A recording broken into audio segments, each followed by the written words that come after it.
Hello, everybody. Welcome back to Lunchtime with Ace Silverfang. I am Ace Silverfang. And I would like to first and foremost apologize for my voice. It feels weird for some reason today. So my voices might not sound exactly like they have for the characters, but we'll keep trying because we're back in it with Hold on.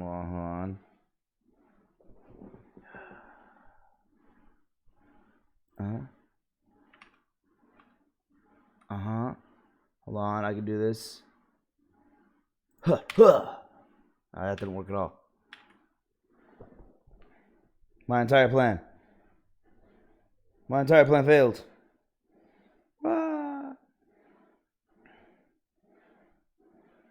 Oh, well. We're back with Phoenix Wright, Ace Attorney. And for some reason, it's still really quiet. Let's see if this doesn't get fixed, shall we? Last we left off, we were about to enter into the third day of investigations and then the trial afterward to finish protecting our childhood friend and arch rival Miles Edgeworth from his prosecuting mentor, Mr. Karma.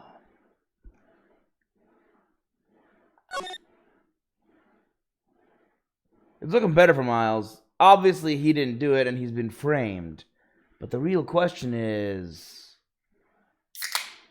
why?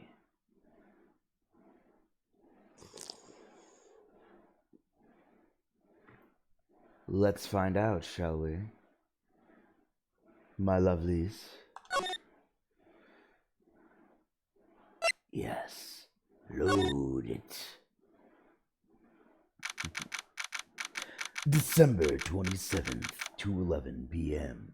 Wright & Company Law Offices.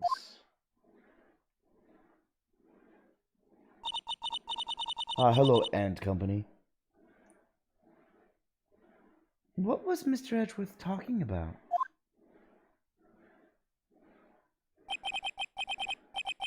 A memory of a crime that I committed. A memory of murder.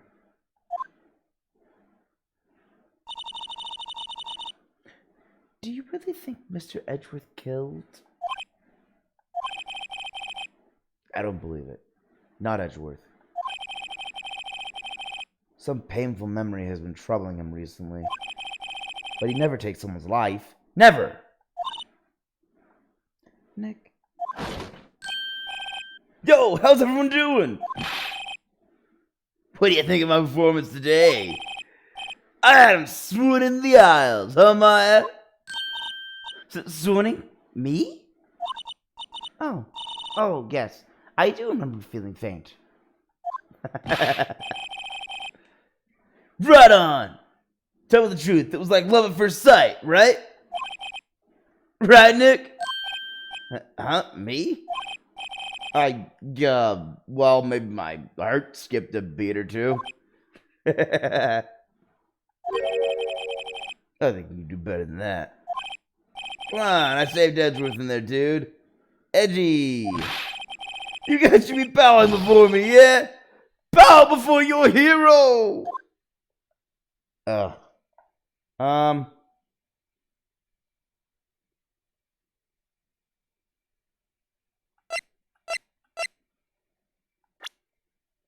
What happened to my music?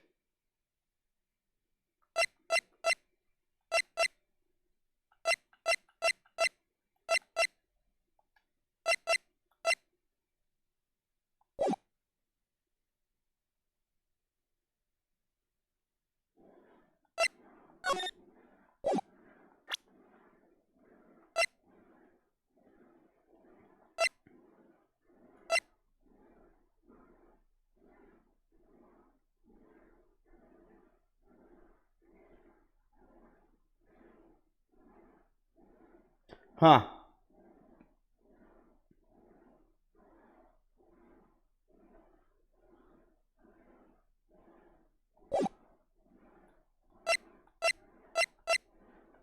Huh, that's weird.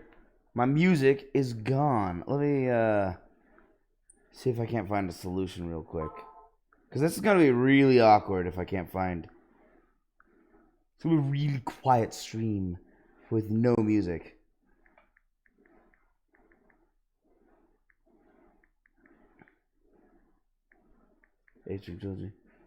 Music stopped.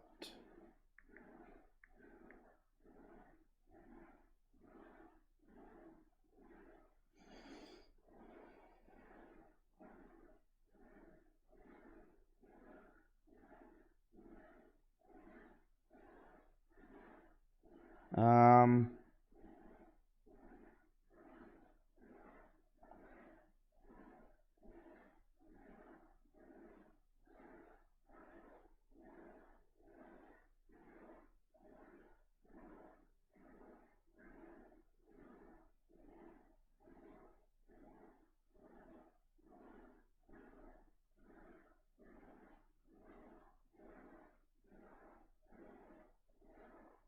hmm.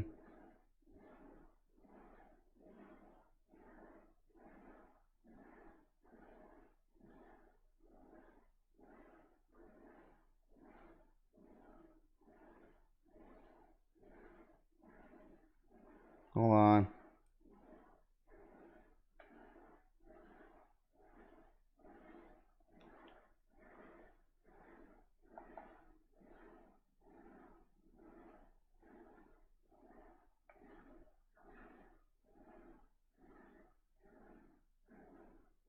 Hold on. I'm going to try and fix the sound real quick. Because this is going to be one really awkward, quiet stream if I can't. It's just going to be me talking with a bunch of beeps in the background. No music. Let's see.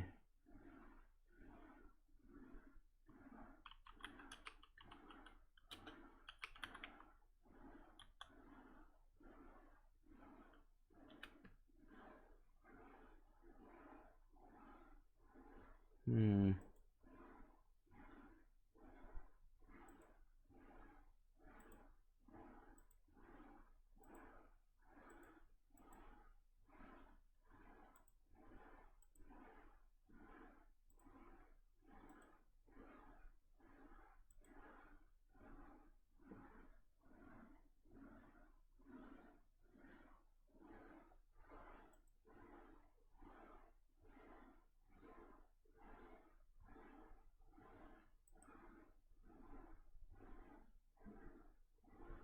Hmm.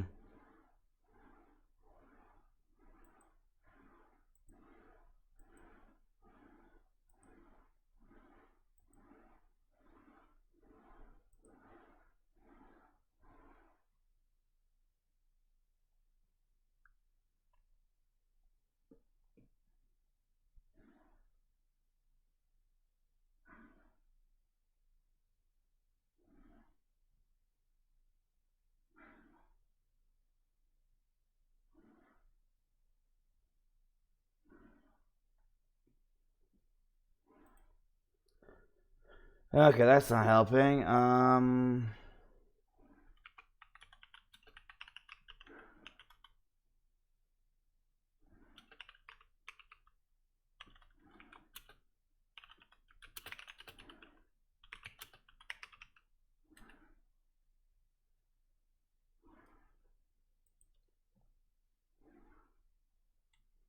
Hmm?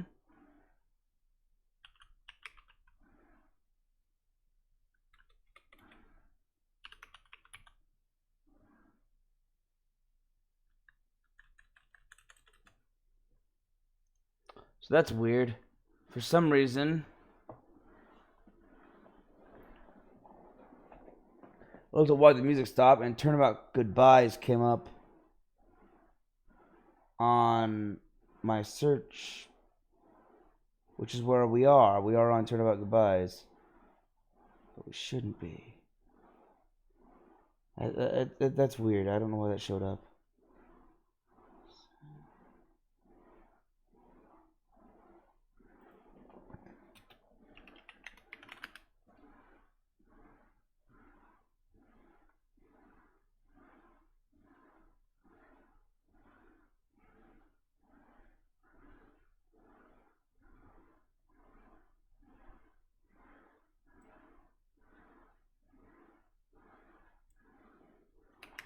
Hmm.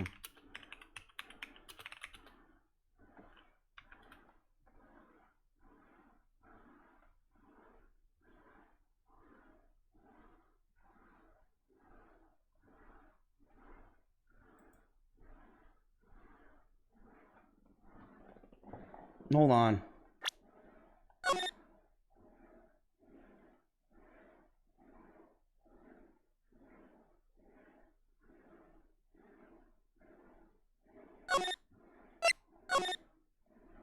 And I'm gonna load another save just to see if the music doesn't kick back on.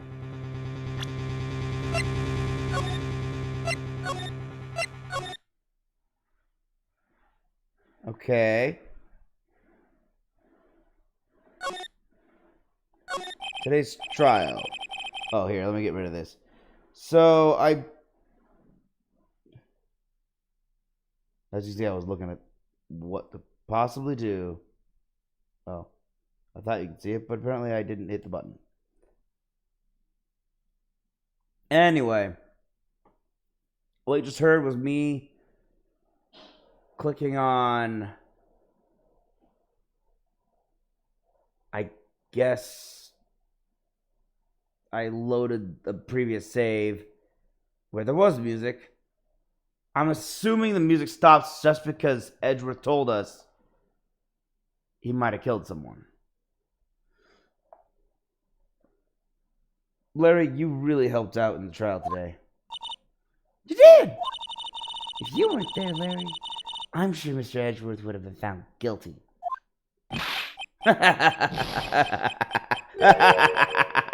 But seriously, Nick, that boat shop caretaker guy's pretty suspicious. But Edgy ain't off the hook yet. Way to spoil the mood, Larry. Hey, I'm just a guy sitting in the audience, you know? But from where I was sitting, Edgy seemed pretty edgy. I mean, do you really know he's telling the truth about that night? Nick? I don't know. But what I do know is I'm going to believe in you two until the end. Us two? Edgeworth and who else? You mean me, right? Nah, he means me. Right, Nick? Yeah, you, Larry. Not me. But why you, Larry? Huh? Actually, yeah, why me, Nick? Enough of the silent treatment. Hey! Okay, thank you. Ah, the awkwardness is gone. Get it? She said enough of the silent treatment, so it's no longer silent. Edward. Oh. Okay, back down to 1. Nick! Why do you trust Mr. Edwards so much? I mean, he's changed recently, true. But when we first met him, he was kind of a jerk, don't you think? You didn't know him back then. Back when he wanted to become a defense attorney. Wait. Was that when you two were classmates? Yes. In grade school. They saved me. Miles and Larry. They saved me and I'll never forget it. That's why I became a defense attorney, you know? What? Hey, Larry! What's he talking about? Huh? Sorry, I kind of forgot. Okay, Nick, out with it. I'm going to hear this story today, and that's final. Okay. It's kind of a long story, so hang in there. It was the very end of 3rd grade. Now I was on trial. A class trial. Class trial? The class trial. You remember, Larry. Spring into 3rd grade, a kid in our class got his lunch money stolen. Lunch money? Our school is really small. Every month, kids would bring in an envelope with money for lunch from home. Huh, I see. Anyway, this kid's envelope disappeared with $38 still inside. Oh, yeah, now that you mention it, I do remember that. I can see why you'd forget, though. You were out of school that day. Anyway, the envelope had been stolen during PE class.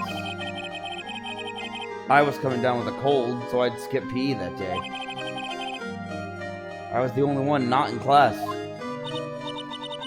So, they thought you did it. Yeah. The kids in class said I should be put on trial. Trial? So the next day, we held a classroom trial with me as the defendant.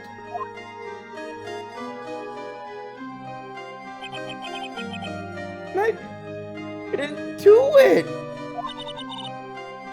Guilty! He did it! Guilty! It was you! Thief! Get the money back! Such a meanie! No one should play with him!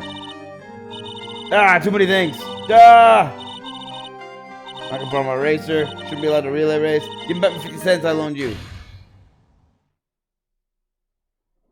Now, Phoenix. You know you shouldn't steal people's money. It's not right. In the end, even the teacher thought I'd done it. Go over and apologize, Phoenix.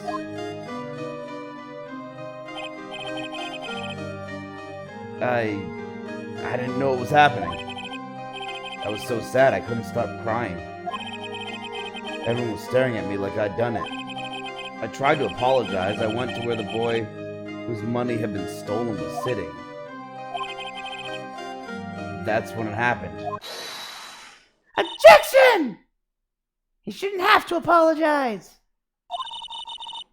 The only thing that belongs in the trial is evidence. Anything else has no place. You should all be ashamed. Amateurs. Miles?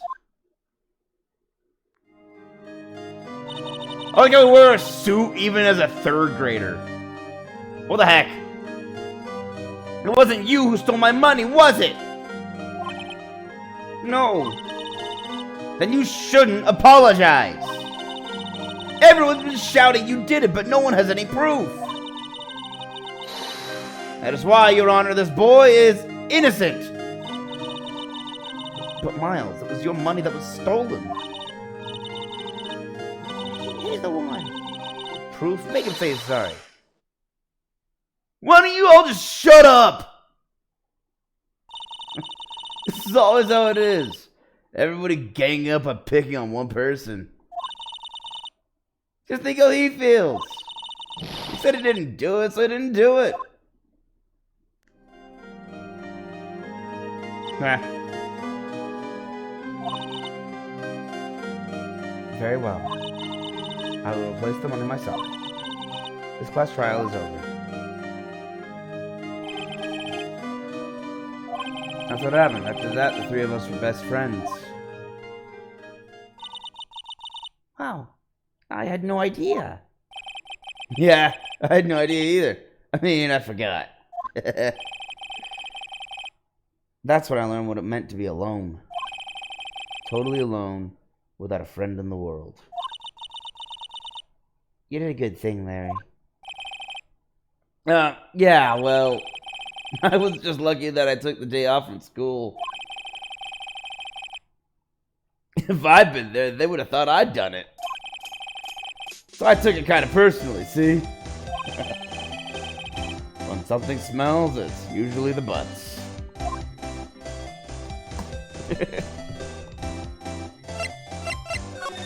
After the trial. Anyway, Edgeworth and I talked after class.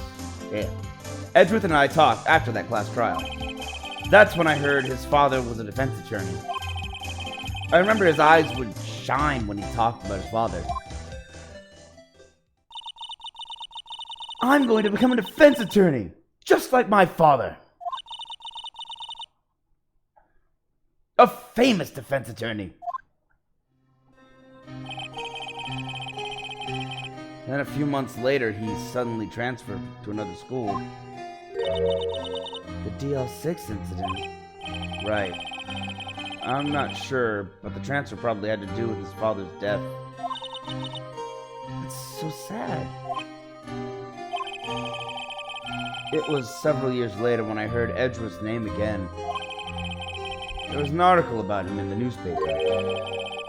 The headline was something like, "Dark Suspicions of a Demon Attorney." Fabricating evidence, manipulating testimonies, covering up facts. The article said he'd do anything to get a guilty verdict. Anything. But why? What happened? I mean, that's not the Edgy I used to know at all. That's what I thought too. I tried to get in touch with him, I don't know how many times. He never replied. I guess he didn't want to see his old friends. I couldn't just drop it though. I wanted to meet him to learn why he had become who he became. That's when I decided. Wait, you don't mean... That's why? That's why you became a defense attorney? To meet Edgeworth? If I was a defense attorney, I knew he'd have to meet me, whether he wanted to or not. In court. Edgeworth believed in me, and I believe in him. He's in pain. Sorry. Wrong meaning. By just changing that one word. He's in pain, and no one's on his side. I'm the only one who knows the real Edgeworth. I'm the only one who can help him. Whoa, Nick! So, is that why you helped me out for free? Yes. I helped you because I believed in you. Except I don't remember saying I do it for free. Oh, Nick! Nick, we have to save Mr. Edgeworth. If it's the last thing we do, okay? Right. It very well may be. First, there's that rental boat shop caretaker. We need to find out who or what he is. I'd settle for who. I guess I can clean out some of this evidence I no longer need. Okay, let's go. What have I lost?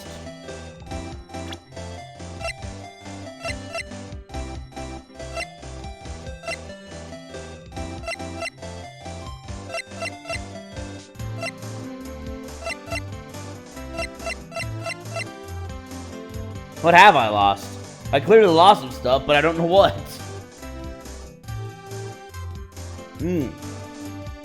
The camera. The camera's one thing that's gone. Okay.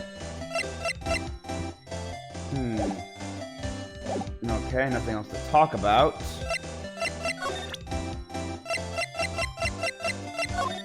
Bird! Whew, that was hot out there. Hot! Glad someone's happy about how this case is going. He seems too happy to care about anything I show him.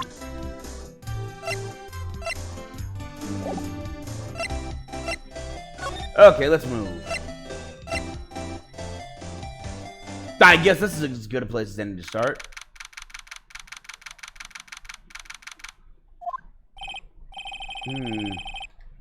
He hasn't gotten back yet. Gumshoe, he won't be coming back today. Oh, really? He said there was some guy he had to arrest by tomorrow. The boat shop caretaker. He shouted something about catching him if it's the last thing I do, pal. Good luck, Gumshoe. Alright. Well, he's gonna be out there. He's not gonna be much help. Detention center. See what Edgeworth has to say about what he tried to tell us.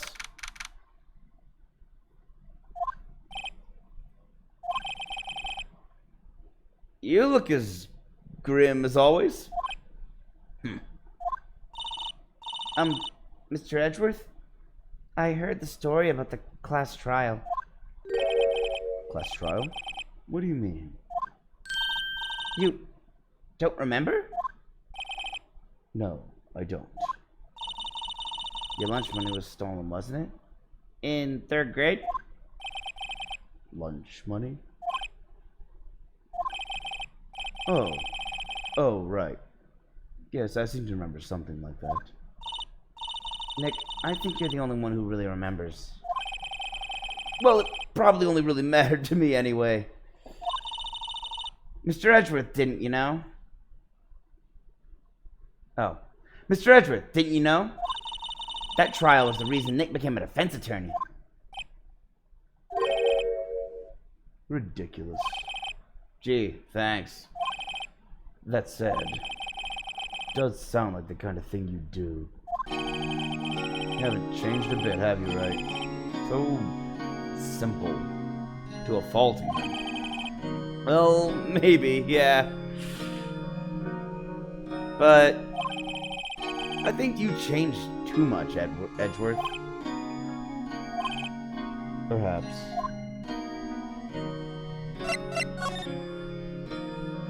Why prosecute? Hey, Edgeworth, why did you become a prosecutor anyway? You used to look up to your dad. You said you wanted to be a defense attorney, right? I couldn't let myself deny reality like you. What do you mean? My father was taken from me, and you want me to defend criminals? I'm sorry, Wright, but I'm not that good of a person. One suspect was apprehended in your father's murder, right? Yes. The man trapped in the elevator with my father. His name was Yanni Yogi. He had to be the shooter, any way you look at it. Yet, he was found innocent. The defense attorney got him off the hook. That would be Robert Hammond. On that day, 15 years ago, the 3 of us were trapped in that elevator for 5 hours. When we were rescued, we all suffered oxygen deprivation. I had lost all memory of the murder. Lost your memory? Even now, I can't recall what happened in that elevator. That was the crux of Yogi's attorney's argument in court. He claimed Yanni Yogi had been not of sound mind due to the oxygen deprivation. Yogi was released due to a lack of evidence. Innocent.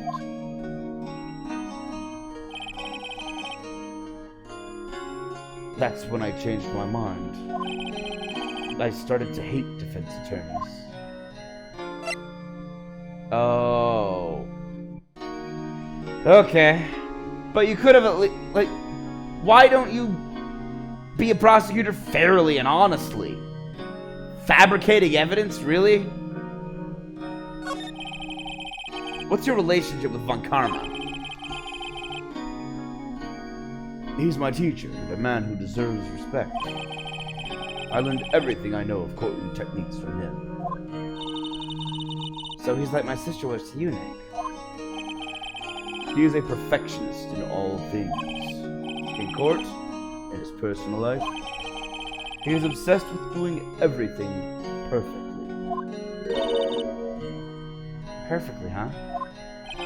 In all the cases he has taken on, none were left unsolved. And not one suspect was declared innocent. Ever. But that's... I know. It's possible some of the suspects were indeed innocent. Okay, good. He is aware of that. However, it is impossible for us to accurately determine that in every case. All Von Karma does is his job, to find the suspect guilty perfectly. In any case, it's nigh well impossible to find a weakness in him. Should a weakness appear, he would do everything in his power to make it go away. Edgeworth? If what you're saying is true, you're headed for a guilty sentence tomorrow. He's right! Now's no time to praise the enemy, Mr. Edgeworth. It's a strange situation in which I find myself, I'll admit. No kidding. Alright,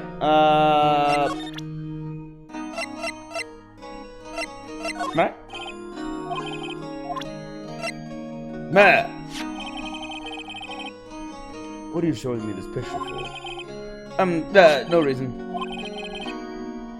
You know, I was impressed by your deduction in the trial today. Granted, you were at the end of the row, but still. Nick, he noticed!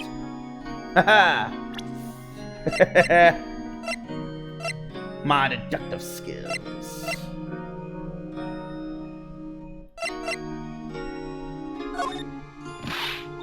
Nick, no! That's the photo of his father. Don't show him that. You're right. Now probably isn't a good time to dredge up those memories. What is it? Nothing. Huh? I was about to show you a traumatizing event. Never mind. Want to talk about this? It was that case that changed my life. And tomorrow, on December 28th, its statute of limitations runs out. Tomorrow. Could that be a coincidence? But even if the case is finally closed on paper, it will never be erased from my memory. Never. Poor Mr. Edgeworth.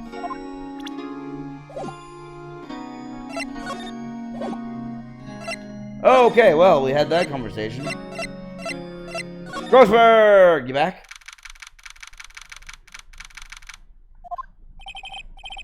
He's out again. When does he work anyway?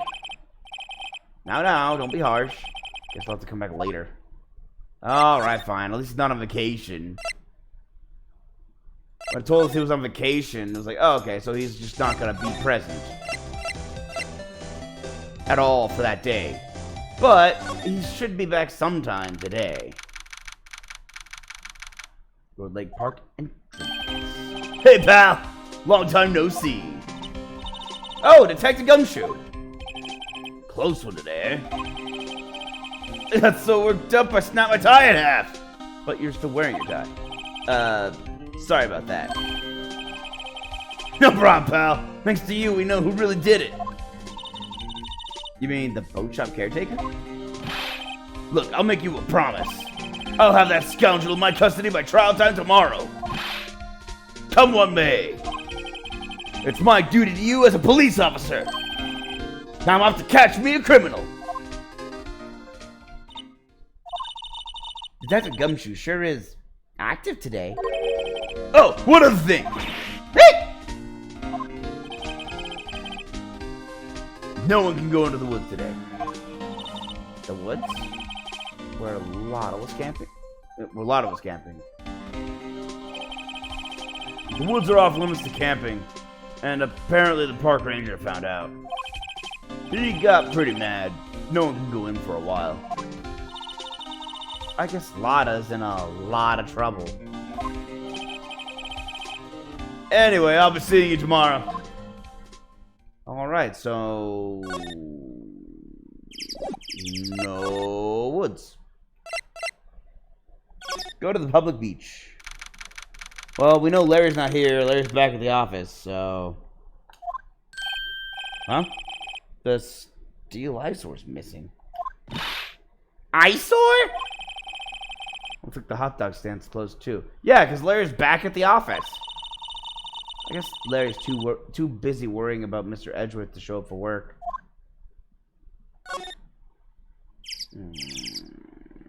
Anything stand out? Samurai dogs.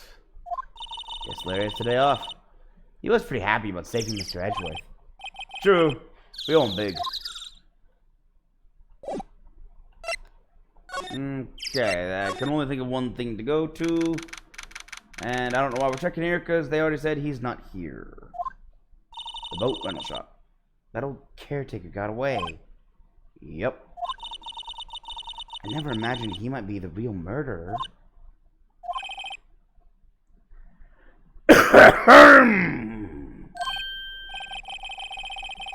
I know with that clearing of the throat anywhere. I recognize it too.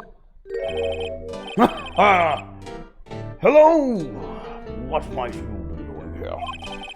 Out for a walk, Ah, the days of my youth. Like the scent of fresh lemon, you see? Mr. Grossberg, this is no time for idle reminiscing. Mr. Edgeworth's trial ends tomorrow. That is true, yes. But from what I saw of today's trial, Edgeworth should be fine. Well, I'm not so sure about that. Oh, what do you mean by that? Well, I'm not sure. If you find anything out, come by my office at once. I may be able to offer you some assistance. All right. I don't know why I met him here at the boat rentals. Thanks. Bye. What do you think Mr. Grossberg was doing here anyway? Who knows? Exactly. Can I go in? Apparently I can. Polly! The caretaker's shack.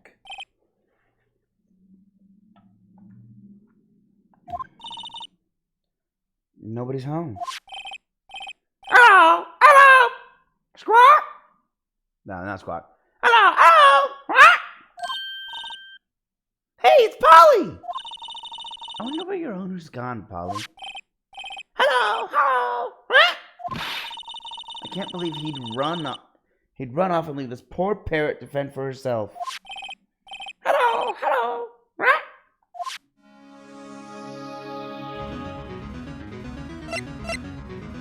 I want to know how an old man working a boat rental shop, living in a one-room apartment, affords a parrot. Parrots aren't exactly cheap.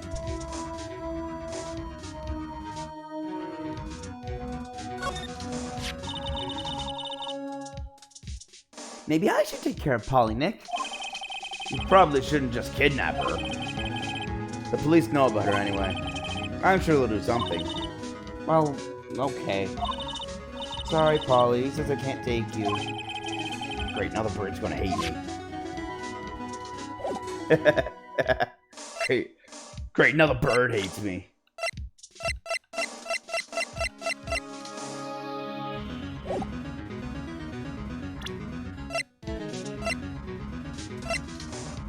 I can't present anything to the bird. I don't know. Wait. Or can I?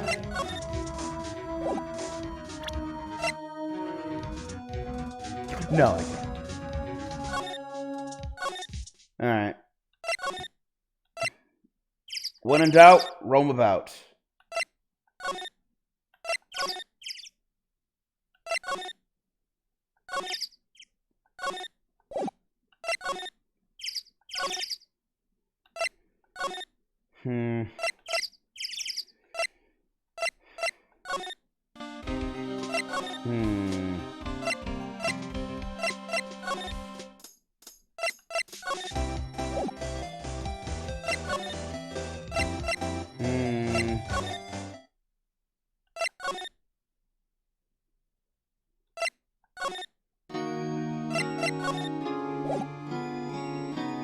Okay, so I've got two people I can talk to.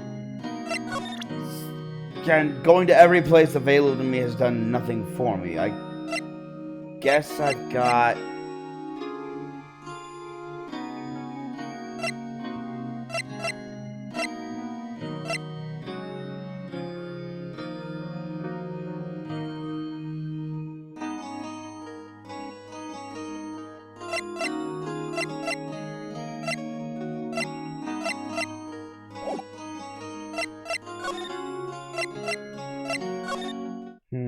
This is a tough one.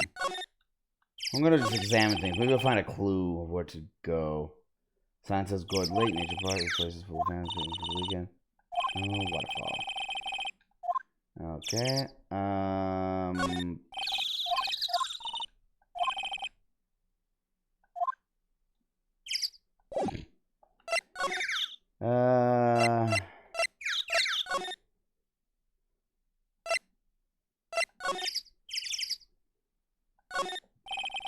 trash can, no trash. This lake sure likes to cause problems, doesn't it? Huh? I mean, everything that happened here turned out to be a lie. Gordy was a lie, and the charges against Mr. Edgeworth were all lies. I guess you're right. I mean, I'm glad the charges were all lies, but still. It's the Liar's Lake. Huh. I almost didn't see the signpost. Left boat docks, right exit.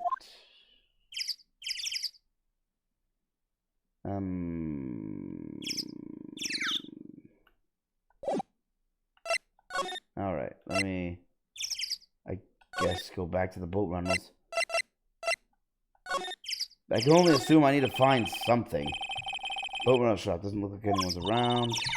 The caretaker must have run for the hills, huh? Yeah, looks like it. He didn't seem like a bad person.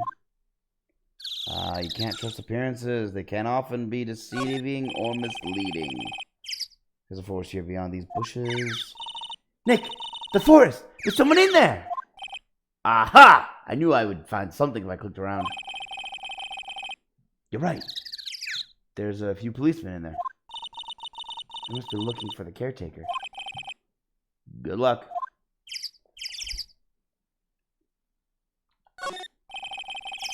There's some boats floating at the dock. The murder took place on a boat from this dock. Apparently the police... Oh yeah, that one. I already read that. And I've got nothing. Can I look at this and do something with anything? No? None of it usable? Great.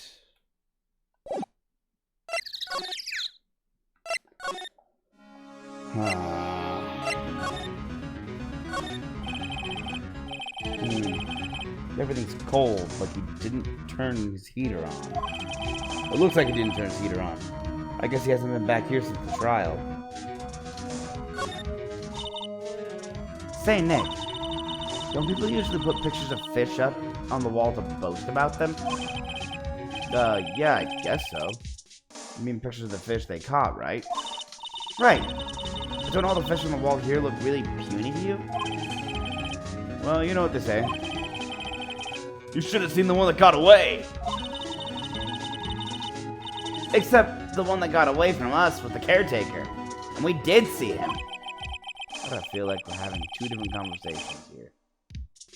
I think I'm with you, Nick. This does feel like two separate conversations.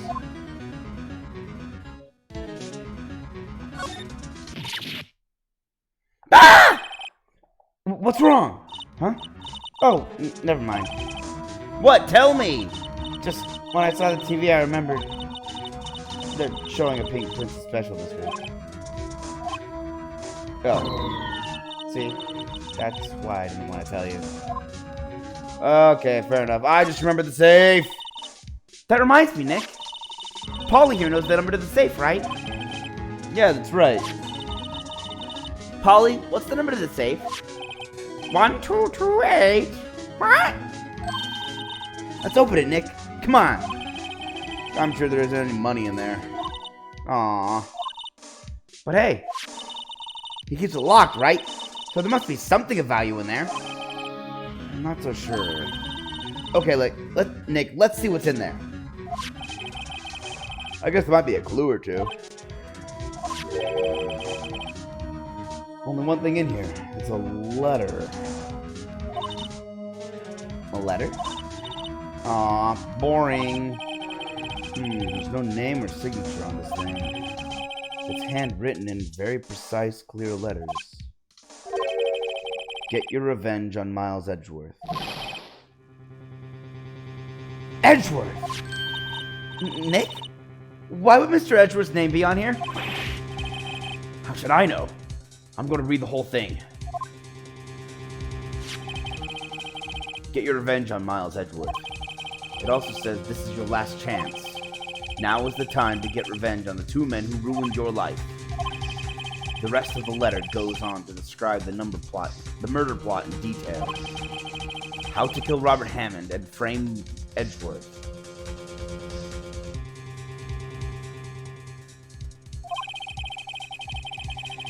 hauling Edgeworth out to the lake, getting on the boat, firing twice.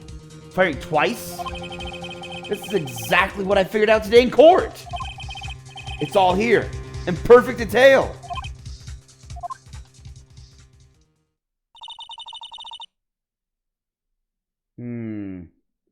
Perfect detail, you say? Absolutely perfect? What do you think he means, Nick? I don't know. But it looks like these are instructions for that caretaker. When he killed Robert Hammond and called out Edgeworth, he was following instructions. But who could have written that letter? And what does it mean to get revenge on Miles Edgeworth? Look, I don't know, okay? But one thing's for certain. This letter is an amazing clue.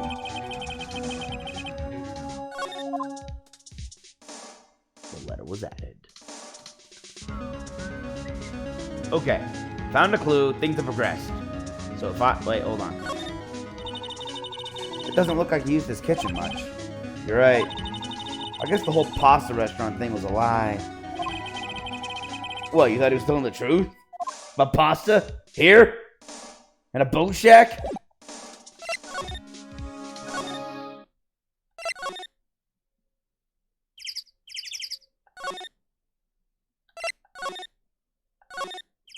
Okay.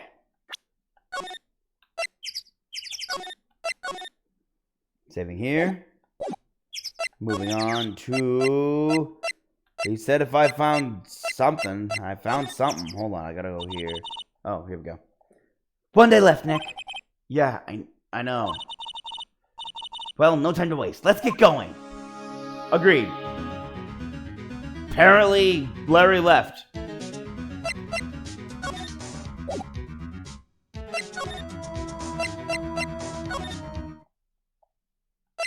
Never mind. Apparently that doesn't count.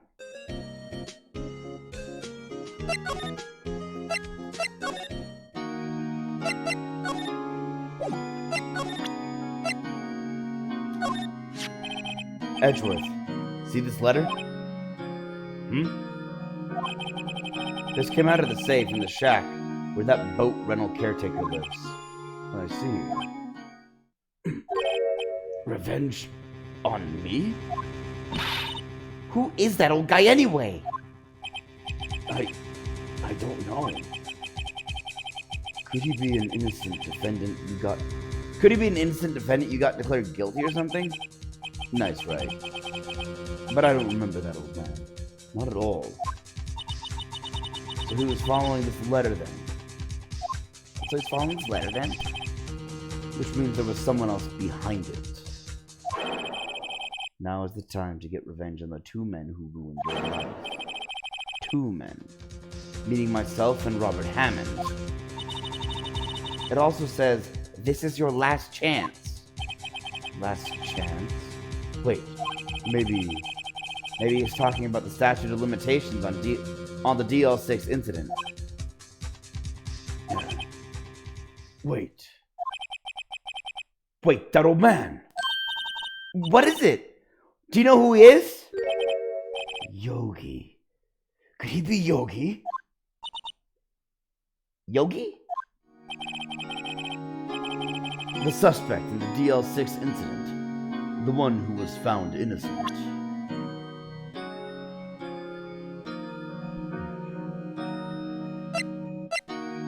Yup, I thought so.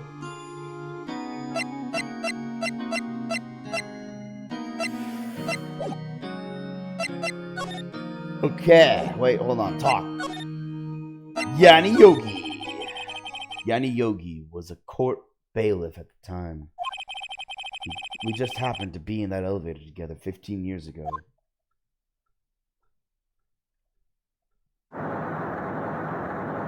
Earthquake! The quake was incredibly strong.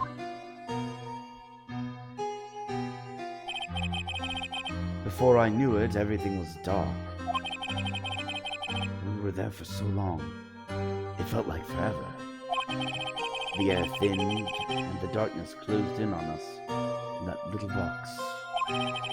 We became unsettled.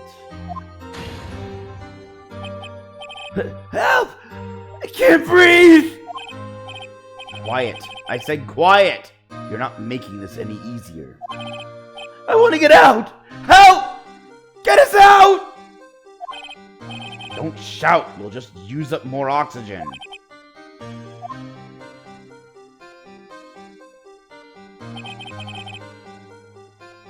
That's all I remember. When I came to, I was in a hospital bed, staring up at the ceiling. In court, Jnana Yogi's mental condition was called into question. They claimed the oxygen deprivation and stress had caused temporary insanity. In the end, the claim passed the court, and Yogi was found innocent. Huh. But isn't that strange? This letter tells him to get revenge on Edgeworth. Why would he want to take revenge on you? Right. Yeah? There's something that's been troubling me these last few days. I didn't know whether or not I should tell you. You mean the nightmare?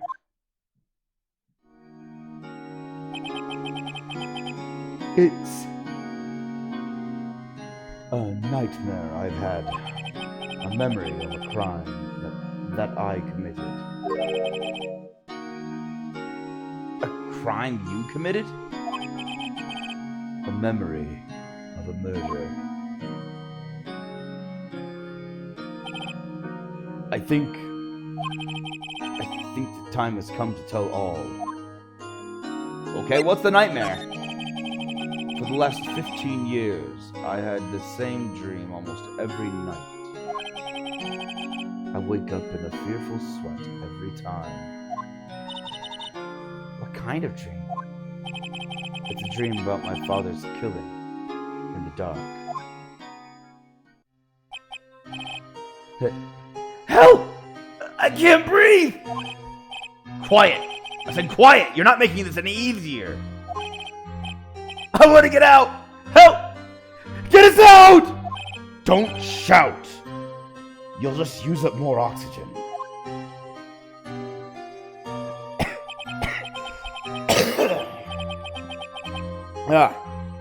That's shouting. I can't breathe! You're using up my air! What? Stop breathing my air! I'll stop you! What? What are you? Stop breathing my air! No. Father! He's attacking Father! Then I see the pistol lying by my feet. I don't know if it was evidence from that day in the court or the bailiffs. In a daze, I pick up the pistol. Get away! Get away from my father! Bang. Ah!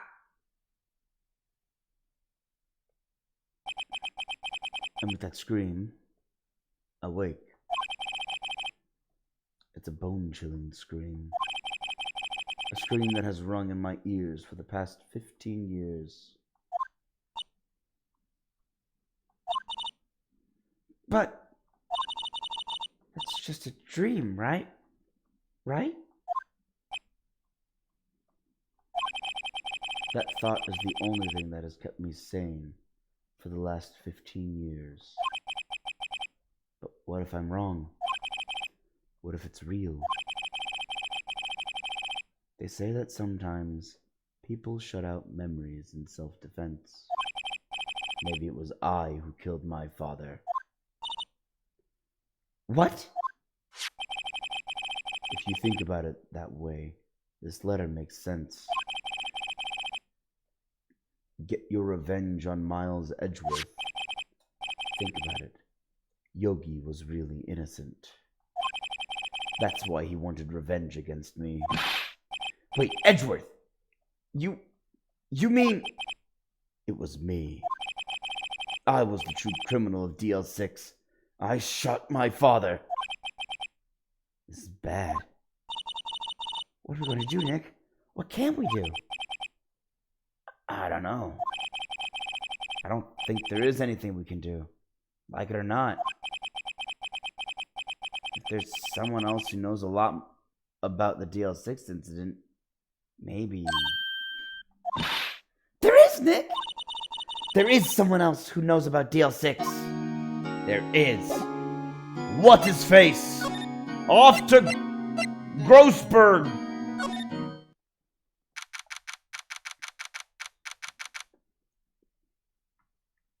Alright, Grossberg, I need your advice. Mr. Grossberg! Ah, hello there. What's wrong? You look troubled. No kidding, I can't believe you're not. My.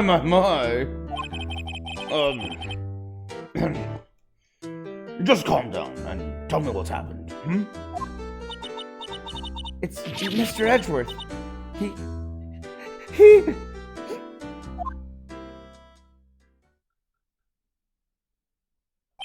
I see. So Edgeworth dreamt he shot his own father. It's only a dream. Only a dream. I wonder. What? If that's the case, then why do you two look so troubled? Well...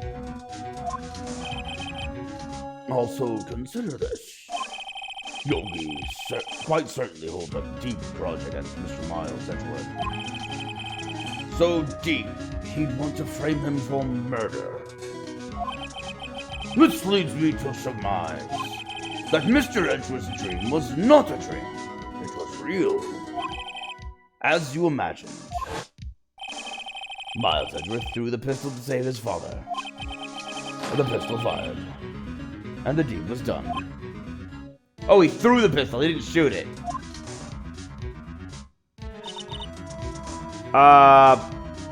Mythbusters already destroyed this myth.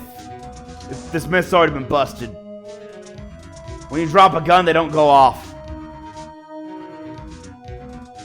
Turns out, they don't go off on accident like that. No. I don't believe it. Yogi was a suspect of murder, and his career as a bailiff was irrevocably wrecked. Thus, he sought revenge on Miles Edgeworth. This was his last chance, of course, with the statute of limitations so close. Alright, let's talk. Gregory Edgeworth. What do you know about Edgeworth's father? He was a defense attorney without peer. It sounds trite, but it's true. While he may have had one peer, now that I think about it, your mentor, Mia Fey. My sister? Gregory Edgeworth was very disapproving of Mr. Von Karma's techniques. That's no surprise. Von Karma is an extreme man. Forged testimonies and evidence are nothing to him. The result? He has a perfect win record in court. To weekend, Gregory Edgeworth tried to call attention to his methods. And? He lost. And died in despair, that's why. I see. The spirit medium. When Gregory Edgeworth was killed, the police called on a spirit medium. That's what your mother, Misty Fey. I keep changing accents on him. I'm really bad at keeping this guy straight. I am Gregory Edgeworth. I have been killed. The one who shot me was the bailiff, Yanni Yogi. Yet Yogi was found innocent. That's when my mother left us. Everyone called her a fraud. That's right. Everyone thought you was, you see? Yep, now that I think about it seems the one who lied was Gregory Edgeworth's ghost. Gregory Edgeworth must have known who shot him. I don't believe it. So you're saying he falsified his testimony? That Edgeworth's dad lied to protect his son? It's certainly a possibility, mind you. But a possibility nonetheless. It is possible. Doesn't the spirits have to be honest? Basically just a phone call to the dead. Whether or not they tell you the truth is up to them entirely.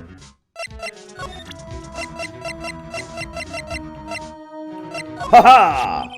Oh! So this is the letter. It does seem that Yogi was following his letter when he killed Hammond. But why kill Robert Hammond? Hammond was a skilled defense attorney.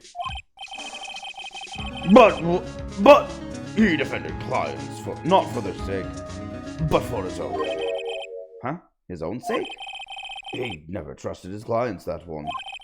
The only thing he trusted was his own ability. But he got his client found innocent, so why should it matter? Actually, my dear, it's quite different. He won that innocent verdict for no one but himself. Yogi was a free man, but socially he was ruined. Huh? You'll understand soon enough. Wait. What is it? This letter. I've seen this handwriting somewhere before. A long time ago. Whose handwriting was this? Do you have any idea who wrote this? I'm thinking Manfred von Karma. Could it be Manfred von Karma? Von Karma?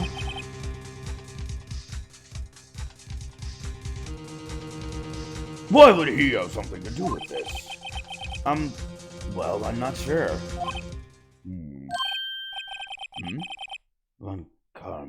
Von Karma. Wait! You're right, my boy! This is Von Karma's handwriting, I'm sure of it. I used to see it all the time on court reports. What? But that means... the one who told Mr. Yogi to kill was... Correct.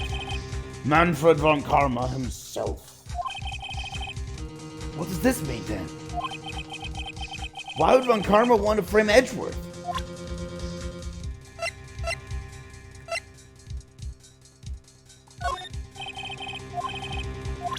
Okay.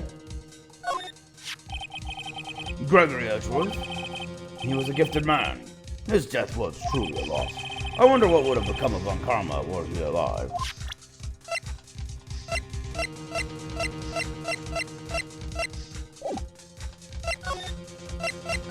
Passing it to von Karma. If it truly was von Karma who wrote this letter, then he would know the truth. He would know that Miles Edgeworth had accidentally killed his own father. He'll say as much tomorrow in court, I should think. He'll press the point until the court finds Miles Edgeworth guilty. Oh no! But how could von Karma know about Edgeworth's past like that? Even Mr. Edgeworth thought it was just a nightmare. That I do not know. Yet I do know that von Karma is both persistent and a perfectionist. He may be seeking to satisfy a grudge against Gregory Edgeworth by hurting his son. What do you mean? It was 15 years ago. Von Karma met Gregory Edgeworth in court. And von Karma did win, but he didn't make it through the trial unscarred. What happened? What happened in the trial between Edgeworth's dad and von Karma? Von Karma got the guilty verdict he wanted. He won the trial. But Gregory Edgeworth accused von Karma of faulty evidence. And though he lost the trial, Mr. Edgeworth's accusations stood. Faulty evidence? It was the only penalty Von Karma has ever received in his career as a prosecutor. Gregory Edgeworth dealt a blow to his perfect trial record.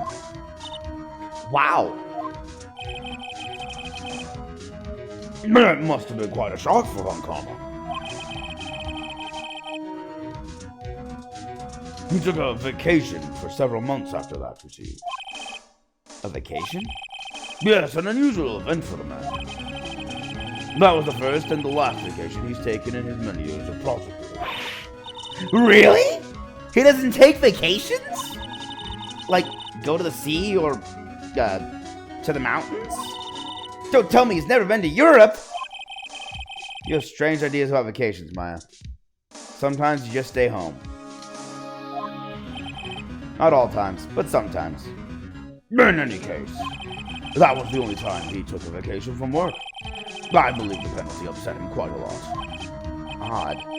If he wanted to keep a perfect record so badly, why would he take such a long vacation? What do we do, Nick? Von Karma's going to bring up DL6. You can bet on it. What if Mr. Edgeworth pleads guilty to DL6? I won't let him! Yes, Mr. Wright. I hate to say this, but even accidental murder is murder, you know. Actually, that's manslaughter. I know that! Well, it's not. Yes, he killed someone, but it's not murder. Murder is clearly defined by the law as requiring some form of intent. If you kill someone on accident, it's manslaughter, not murder. Very different. I just believe in Edgeworth's innocence. I can't believe he killed someone. But Nick, Mr. Edgeworth admits it himself. His father must have lied to protect him from beyond the grave. I don't care! I know he's not guilty!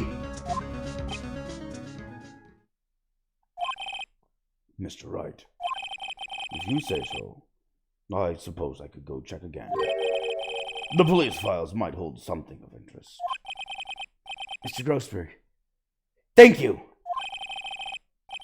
I can't promise anything. In fact, I think the chances of finding something are slim. I understand. The police materials, huh? That gives me an idea. I should go to the police. That's not the police. Ha! Back here. There's hardly anyone here. Everyone must be out looking for the old guy, Yogi. Ah, it's you! I don't think Gumshoe will be coming back today. He's staying out late looking for someone. Sounds like Detective Gumshoe is pounding the pavement for real. Sounds painful. Pavement's very hard. We were wondering if we could check out the records room again. Well, no, I can't have just anyone wandering around in there. But I guess Mr. Von Karma's in there now anyway. You can go in as long as he's there. Von Karma? Yeah. He just arrived, actually. Von Karma's in the records room. Nick, let's hurry! He's probably trying to destroy something, yeah.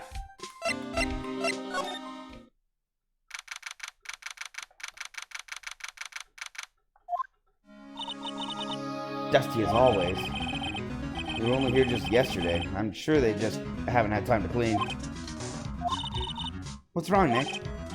Nothing. I was just noticing that he isn't here. Von Karma. This cabinet's where they keep evidence for current cases.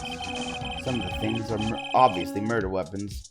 Others are question marks. Most of it just looks like random junk. Nick, what do you think this clothespin's for? Don't touch that. It's evidence.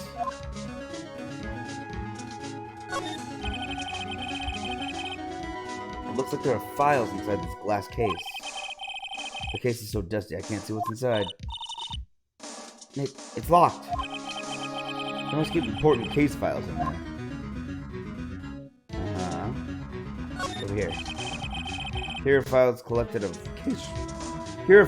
of collected case reports. There's quite a large volume of reports here. Wow. These are all case reports? Yeah, it's like a graveyard of police cases. I guess my sister's case report is in here too. Quietly gathering dust. Probably. Nope. There are shelves stuffed with case files in the back of the room too. Forgotten cases rotting away for eternity. Nick, let's get what we need and get out of here. All this dust is getting to me. Sure. What do we need?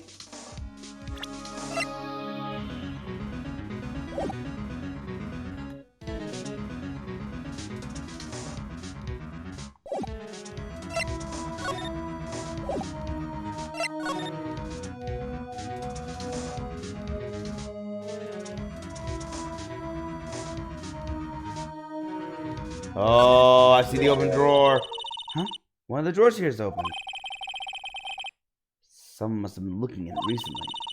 The label says unsolved cases evidence. Unsolved cases? Nick! The file for DL6! It's completely empty! What? What are you... Wait, hold on. What are you doing in here? Karma! You. How do you know my name? Huh? Have we met? What are you saying? We see each other every day, don't we? We're Miles Edgeworth's defense team. Defense team. I beg your pardon. You see, I rarely remember defense attorneys. They are like bugs to me. Needless things to be crushed. I can see how this guy was Edgeworth's mentor.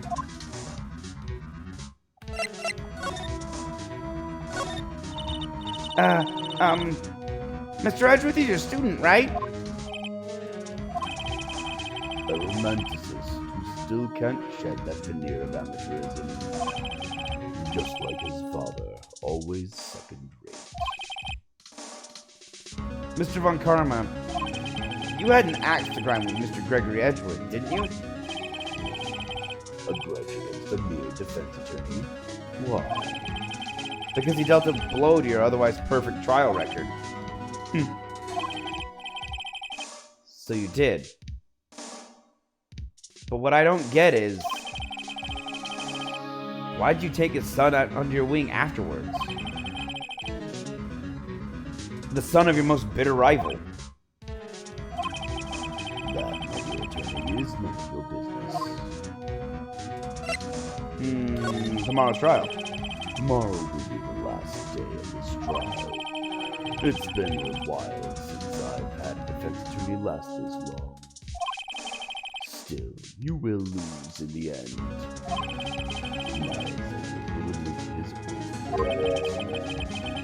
His guilt of 15 years ago. You're quite the researcher.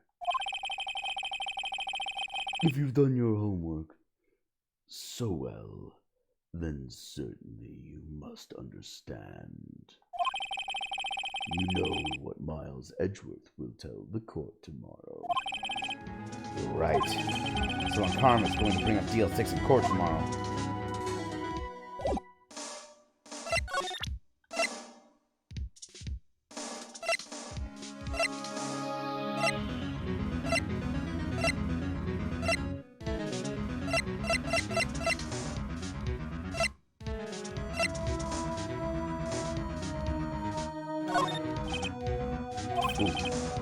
The guy at Prosper would give you a defense attorney information.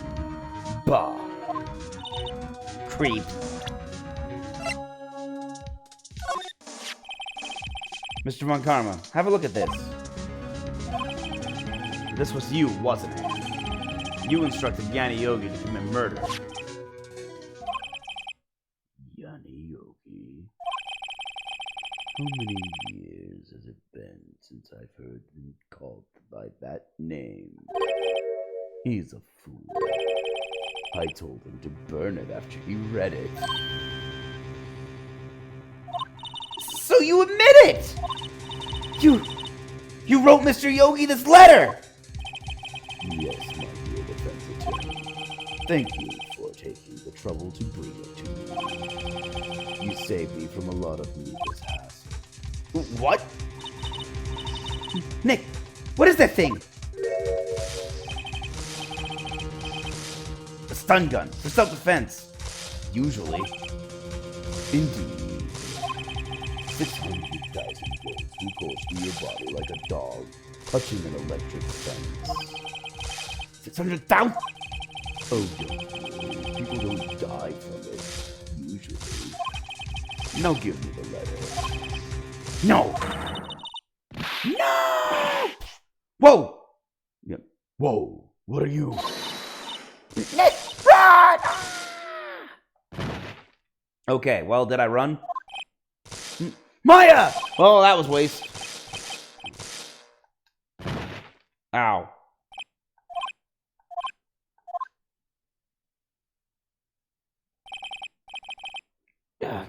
He got us. The letter's gone, of course. And he took the deal 6 evidence. All of it. Back to having no clues. Wait. Maya jumped first. Maya! Is she okay? Maya!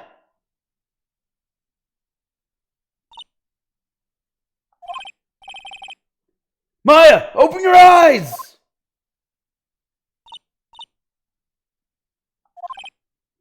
Maya! The letter. Did he take it? Huh? Oh, yeah. Are you okay? I couldn't stop him. I jumped as fast as I could. But one shock from that thing knocked me out cold. I'm useless. I'm no good as a lawyer or a medium. I can't even call my sister. Not even now, when we need her most. Wish I hadn't woken up at all. Maya! There has to be some way I can help her. I better do something about her self-confidence first. Maya. She's holding something. What is that? Bullet? DL6 incident evidence number 7, taken from the heart of Gregory Edgeworth. I remember. When Carmen was holding this when Maya jumped him.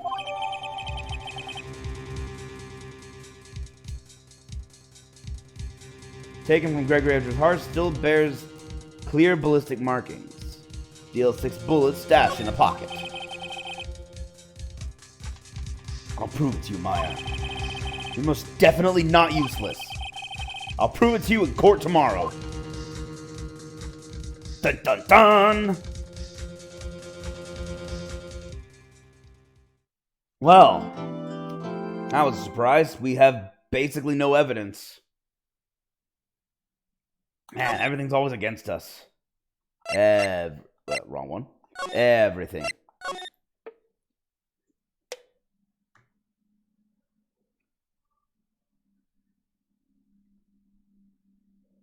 That was weird. It sounded like someone was singing in the hallways of my apartment complex. Odd. It's too early to be drinking. Did I save already? I don't know. I'll save again. Whee! Saving galore. It's a saving frenzy. December 28th, 9:51 a.m. District Court. Defendant lobby number 2. This is it. Judgment Day. Today, things are going to get settled at last. A lot of things. Ah! What's the big idea? Sorry, Nick. I only touched your shoulder. I guess the shock hasn't worn off from my running with the stun gun yesterday. Oh, that's what that is. She's somehow carrying a charge. And that's not what shock is. Shock is not literally being electrified. Wow. Anyhow, today's the last day of the trial. Good luck, Nick. Yeah. Thanks, Maya. Edgeworth is looking glum as always. I hope Von Karma doesn't push him too hard. What do you say? Of course he will.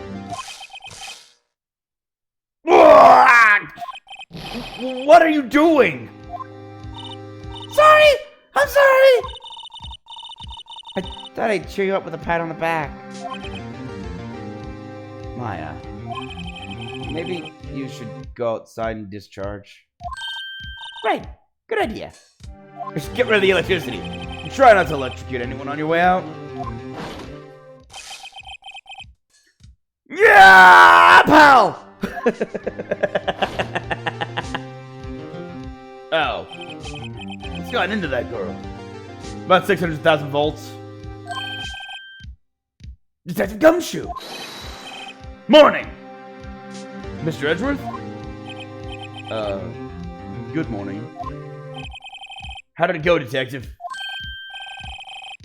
Have no fear, as promised, I've captured our runaway caretaker. I just brought him in. Took all night, pal. Thanks, Detective Gumshoe. You must be tired. Actually, after that shock I got on the way in, I feel pretty good. Nothing like a little shock of electricity to wake you up in the morning. That's what I always say. Start every day with a tase. Yogi says he's forgotten his own name. But that has to be a lie. Why would he want revenge on Edgeworth if he couldn't remember his past? He does remember, and I'm going to prove it.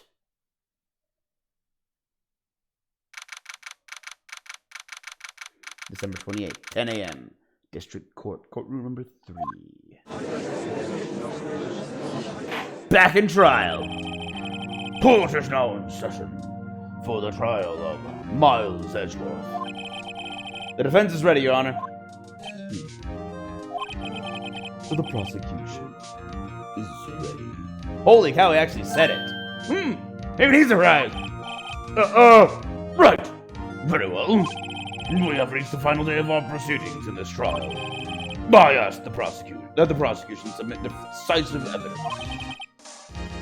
Understood. Come on, don't be awed into silence by every little thing he says. Very well, Mr. Karma. Your opening statement? Right. Thanks to Detective Gumshoe's efforts, the boat rental shop caretaker has been arrested. In yesterday's trial, the defense asserted that the caretaker was the murderer. However, the caretaker has yet to confirm this. I would like the defense to cross-examine him as much as necessary. Very well. Please bring the witness into the courtroom.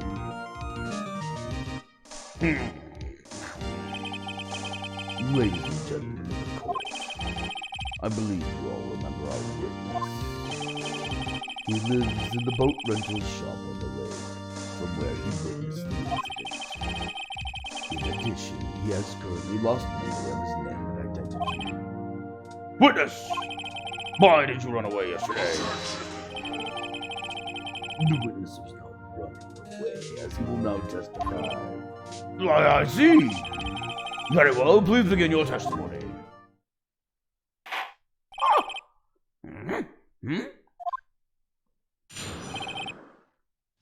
Why I left court.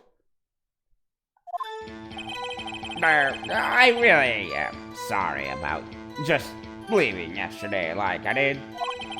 But I wasn't running away or nothing. I, went to buy some food for Polly, you see? I figured I got nothing to do with this incident anyhow. I need one of those motive things, right? And I don't got one. So my testimony yesterday stands as is. Very well. Let's begin the cross-examination, shall we? He has to know his name. Yanni Yogi. You're Yanni Yogi, and I'm going to prove it.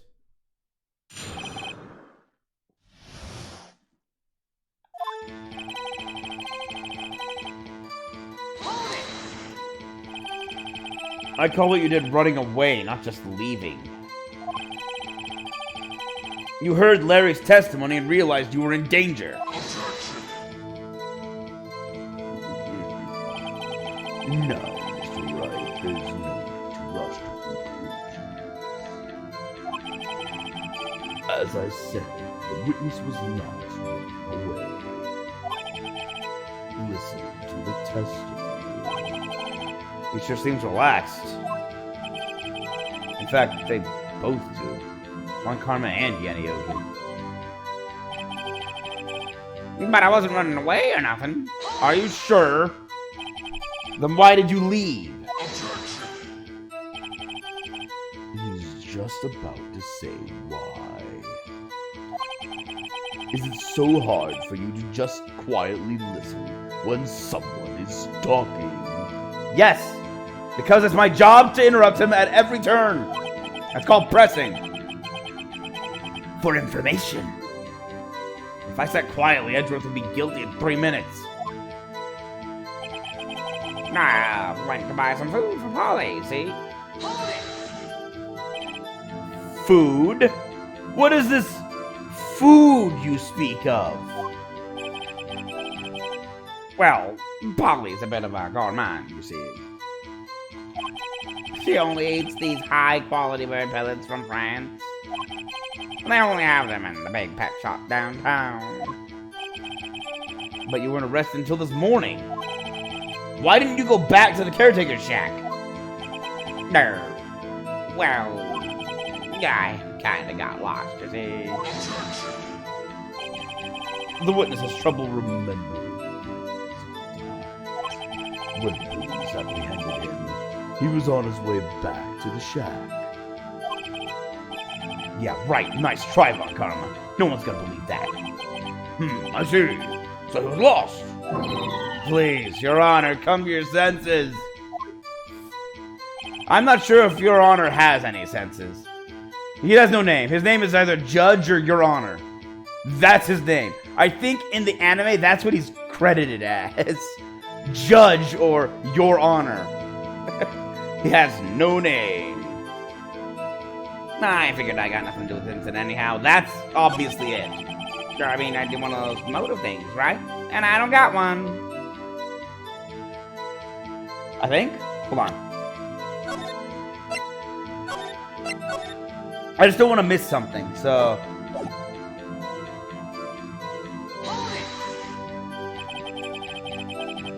How can you say you had no motive? I say you do!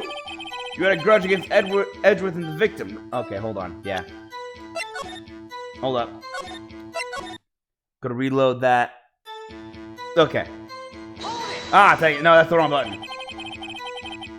Sorry. Try that again. Ah! That way. There we go. You've lost much of your memory, is that correct? Yep. Seems like it. Then how could you know that you didn't have anything to do with this incident?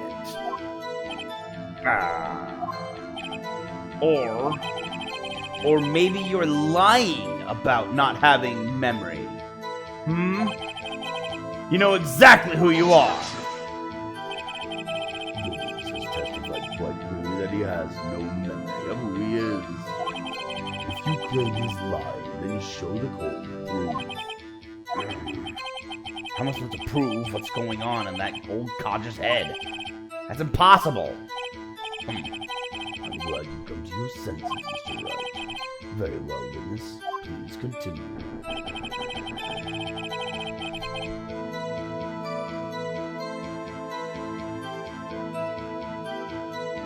One second, but I thought I heard it going on.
No, you aren't crazy. You did just hear something, but I accidentally pressed the button because the controller fell. So I have no idea what I just held it to. Okay, there we go. It's just the thing we saw earlier. And by the way, sorry about having to disappear. That was the,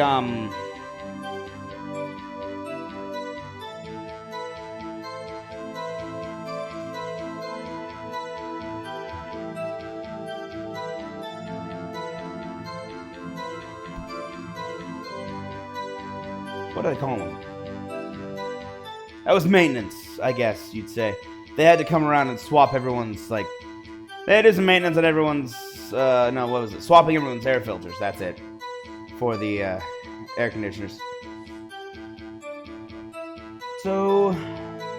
yeah. That's all that was. I just had to stop and deal with that. I didn't know they were coming by today. Apologies. How can you say you had no motive? I say you do.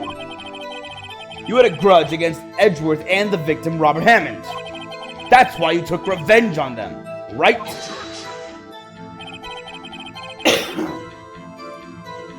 Please don't make me repeat myself, Mr. Wright.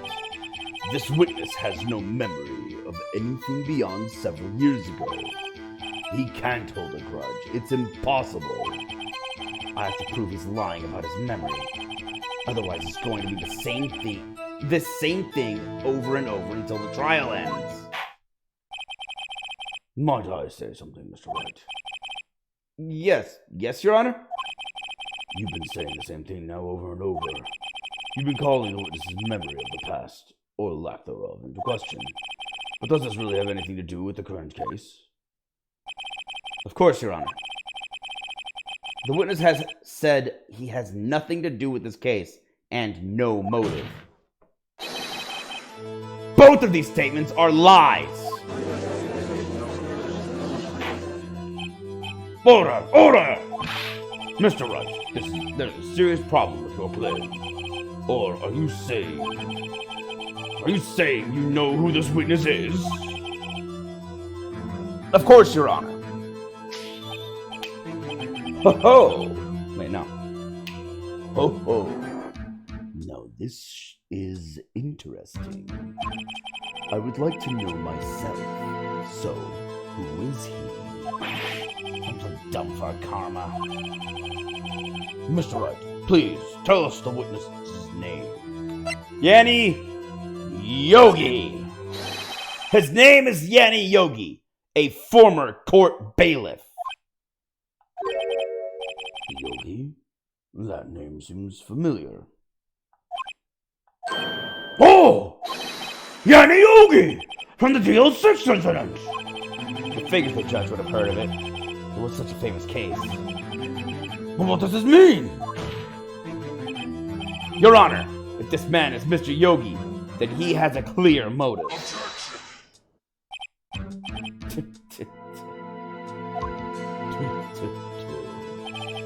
Jumping to conclusions again, Mr. Wright. This man, this witness, is Yanni Yogi. Fascinating. However, how do you propose to prove this to the court? This is a court of law. As you may recall, you need proof. And allow me to repeat once more that the witness has lost his memory. This is it. I have to do this now. If I can't prove he's Yogi right here, right now, then I've got nowhere else to go. Nick, how are you going to prove it? How can you prove that he's Yanni Yogi? It's okay. It's actually quite simple. Your Honor, please take this man's fingerprints. Then we'll compare them to the fingerprints on file for Yanni Yogi 15 years ago. I see. That makes sense.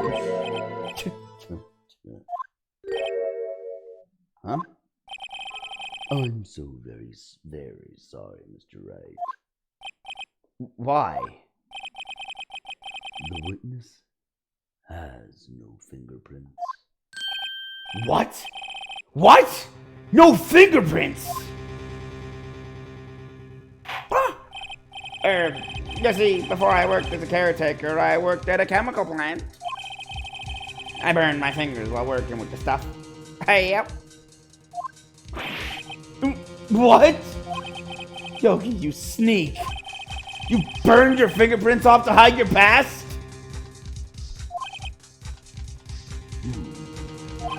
Well, if the witness has no fingerprints, I guess he will not be able to prove his identity. No. Well, what will you do, Mr. Wright?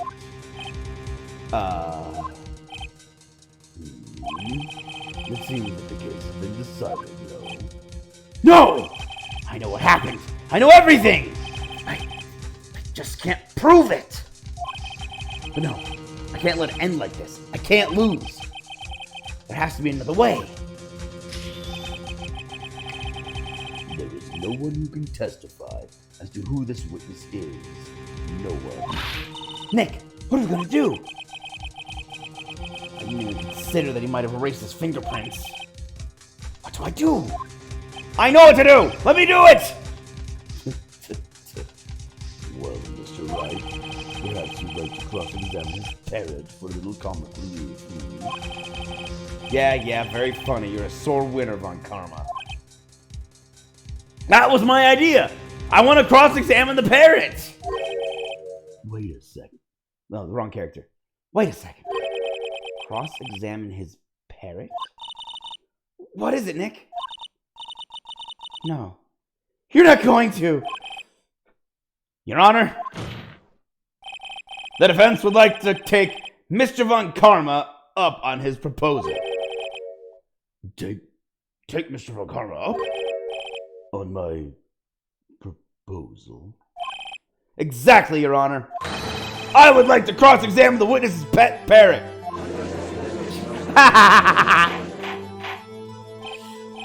Order! Order! Well, what do you think, Mr. Von Karma? Need you even ask? This is a farce. I object. Objection! Wait a second. You were the one who suggested I cross-examine the parrot, Von Karma. I have a right to do as you suggested. Well, if you're so desperate, then please be my guest. Of course, should you go useless and nothing comes of it, then I hope you're ready for the consequences. Nick, this is crazy!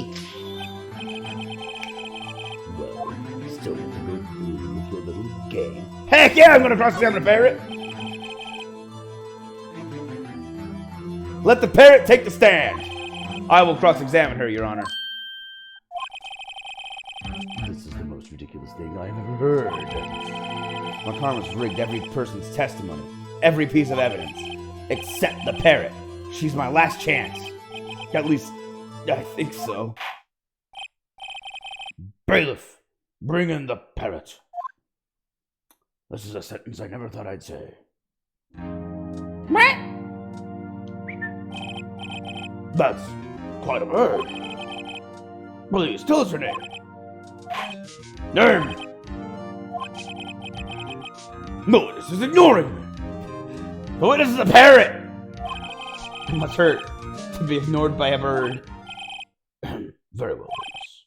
Who is your owner? Please testify for us. Wait, it's actually even testimony?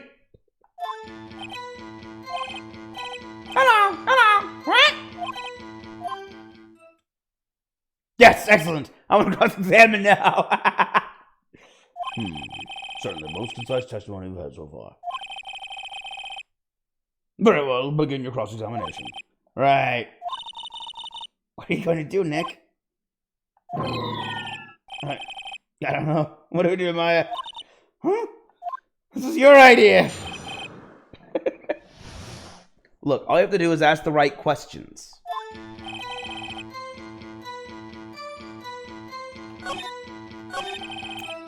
Hello, squawk, and ... Press it! Witness! You can't just say hello and expect us to get anywhere! I want you to testify! Maya, you talk to her. Right, what do I say? Have we forgotten something? Brings up DL6. Remember DL6. What's the safe number? Don't need to know that. What's your name?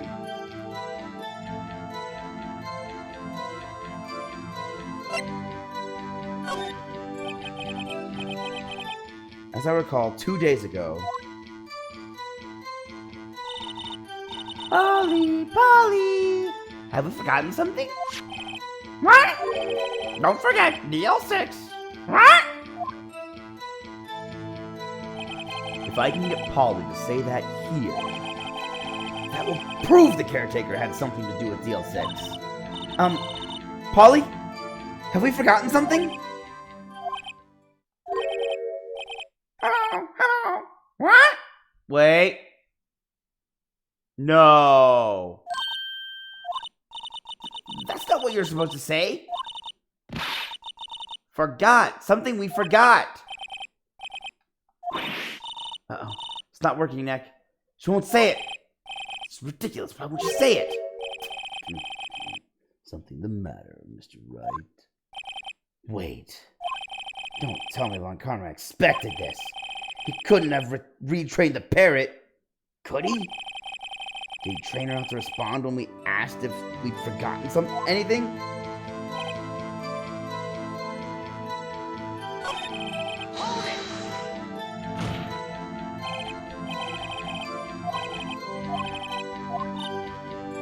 Okay, we're going through this again. What's your name? Maybe I should get her to say her name. Polly, what's your name? Polly. Mr. Wright? Well, I think we established that this parrot is named Polly. Doesn't have anything to do with her owner's identity.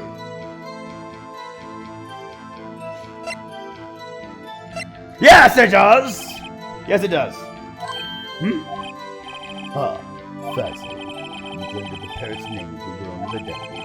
Then show us this proof. Nick, don't you think you're taking this bluffing a little too far? Listen, we're not here to answer the question of who is the caretaker. We're here to prove that he is Yana Yogi. All we have to do is tie the name Polly to Yogi. Your Honor, the proof is that the parrot's name reveals the caretaker's identity is...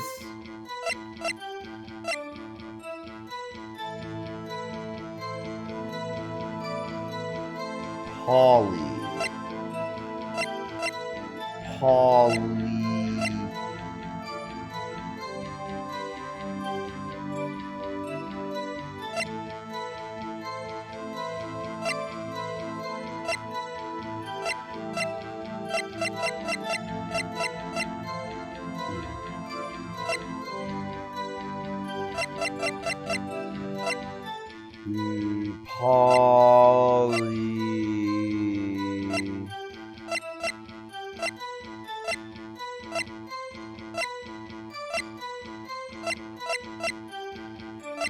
Polly want a cracker.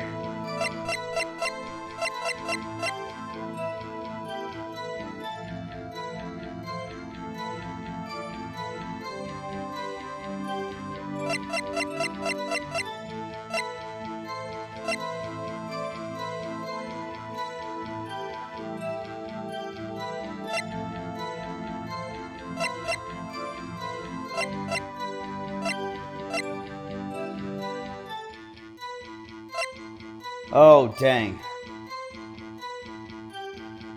Just tying the name Polly to the DL6 murders to prove Yanni Yogi is Yanni Yogi?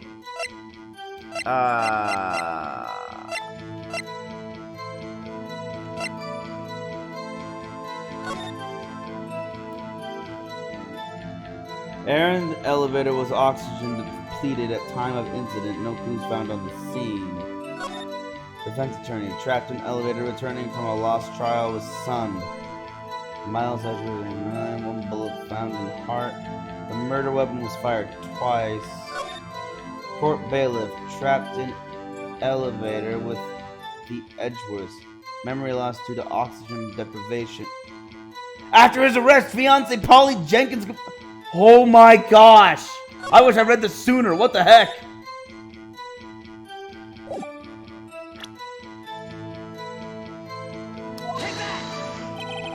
The DL6 case file.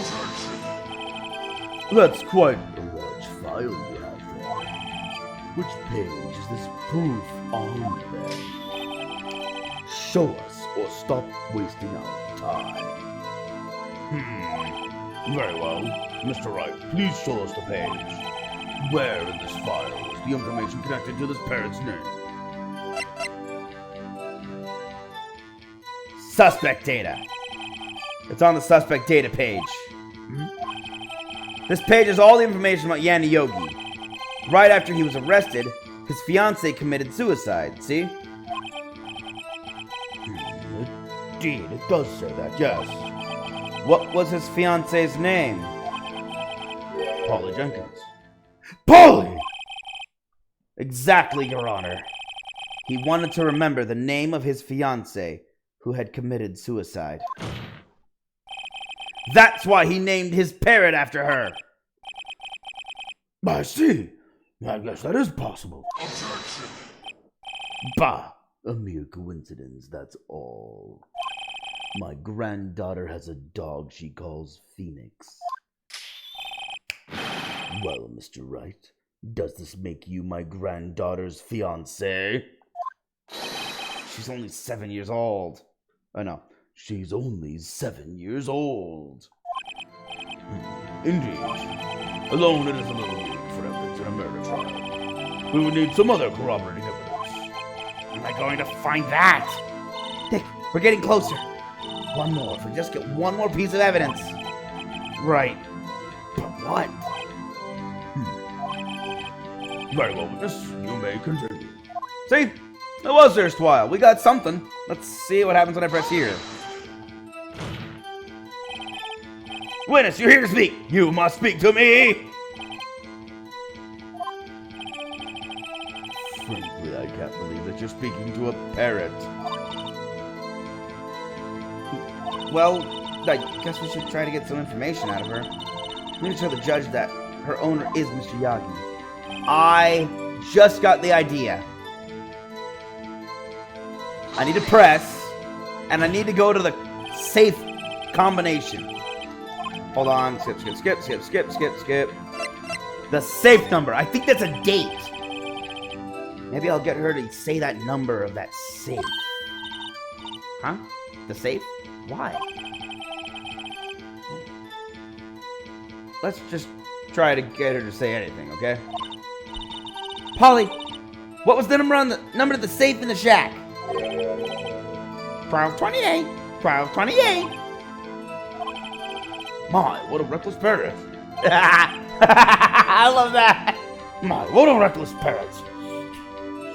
Well, Mr. Wright, you aren't claiming that this number has something to do with the caretaker. Actually, it does. Actually, it does. That's why I had her say it. Ha! Ridiculous. How can the number to a safe tell us who the caretaker is? Show us your proof.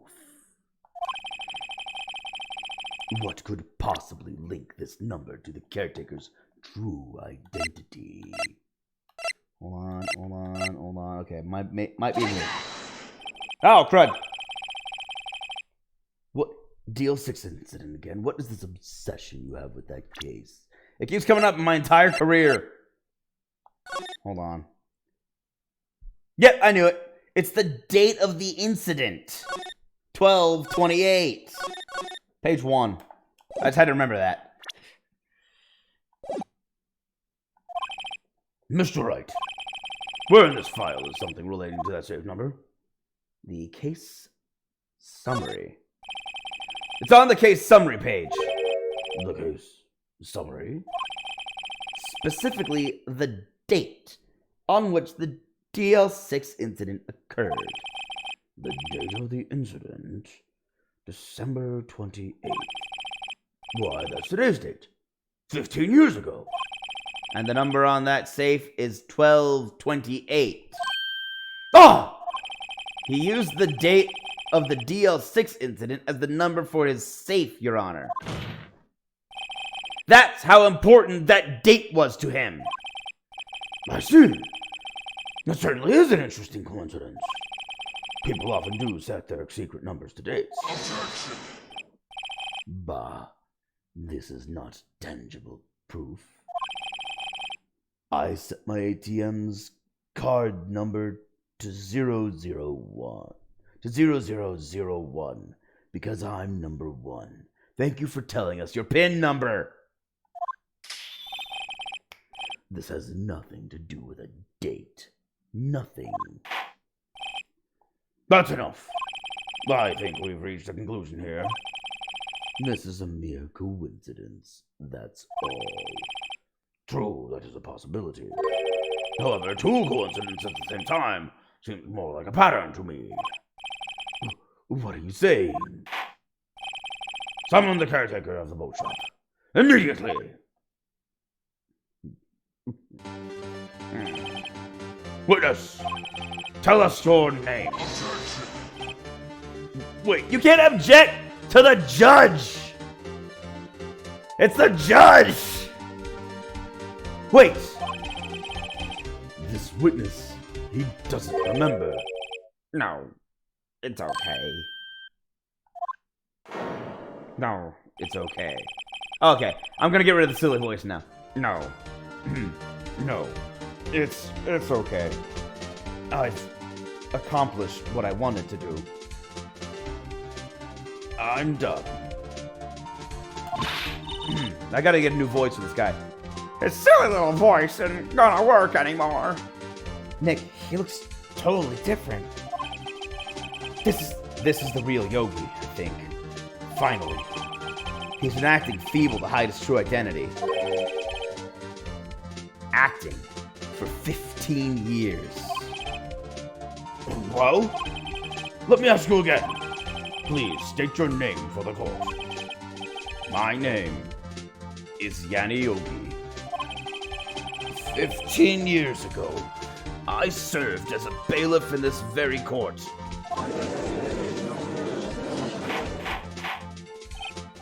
Order! Order! Yanni Yogi. So was it you who killed Robert Hammond and tried to frame Miles Edgeworth for his death? Yes, it was me who did it. I did it. They put me on the witness stand 15 years ago. Robert Hammond, He said I was mentally unsound. He told me it would make me innocent, get me off the hook. So, I pretended to have brain damage. I was innocent, really, but he didn't believe me. We won the trial, but I lost everything. I lost my job, my fiancée, my social standing.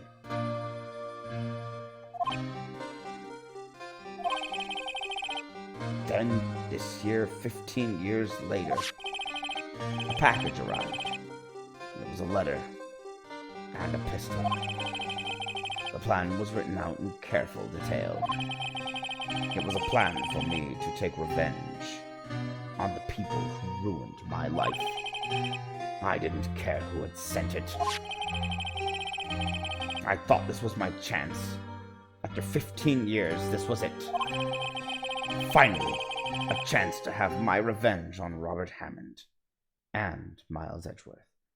This is interesting. This is the first killer we've had who hasn't gone, no! I have no regrets. Wait a moment. Revenge against Miles Edgeworth? What do you mean?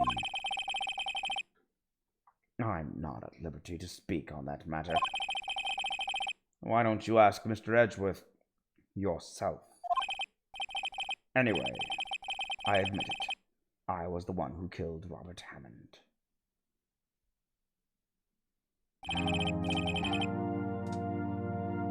Von Karma? Where is Mr. Yogi? Von Karma, where is... Sorry, that was not Von Karma's... Ah, I saw Von Karma and switched to Von Karma's voice. Von Karma, where is Mr. Yogi? Under arrest, Your Honor. I saw no room for error in his confession. Then the defendant Miles Edgeworth is Innocent. In this case, at least. very well. Will the defendant please take the stand? Uh-oh. He's taking the stand. There are a few mysteries left unsolved. Still, you stand clear of suspicion for this particular case. So I would like to pass judgment on the murder of Mr. Robert Hammond. Any objections? I don't believe it. No objections. Why isn't Von Karma saying anything? Because Edgeworth is now on the stand, and he's not trying to get him convicted of Hammond's murder. He's trying to get him convicted for the murder of his own father. I'm using too many he's and hims. Karma is trying to get Edgeworth convicted for the murder of Edgeworth's own father, Gregory Edgeworth. Very well. This court finds the defendant, Mr. Miles Edgeworth, not guilty.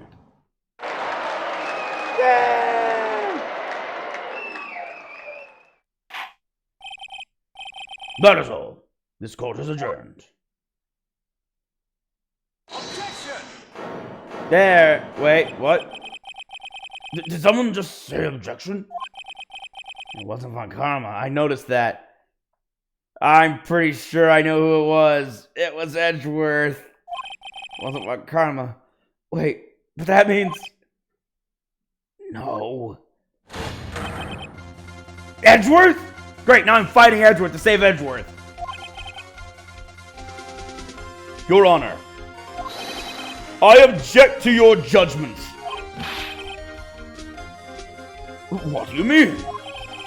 I'm not innocent at all. As we have heard, Yanni Yogi killed Robert Hammond in revenge. But revenge for what? Nick! Edge is trying to confess. He's going to say he's guilty. He's going to tell them he was the murderer in the DL6 incident. He's going to tell them he killed his own dad. Uh-oh. What'd I do? Raise an objection! The judgment has already been passed. I object to Edgeworth's outburst. Didn't something like this happen yesterday, too? I believe I certainly witnessed an objection after a guilty verdict was passed. That would be Larry. We must hear this new statement.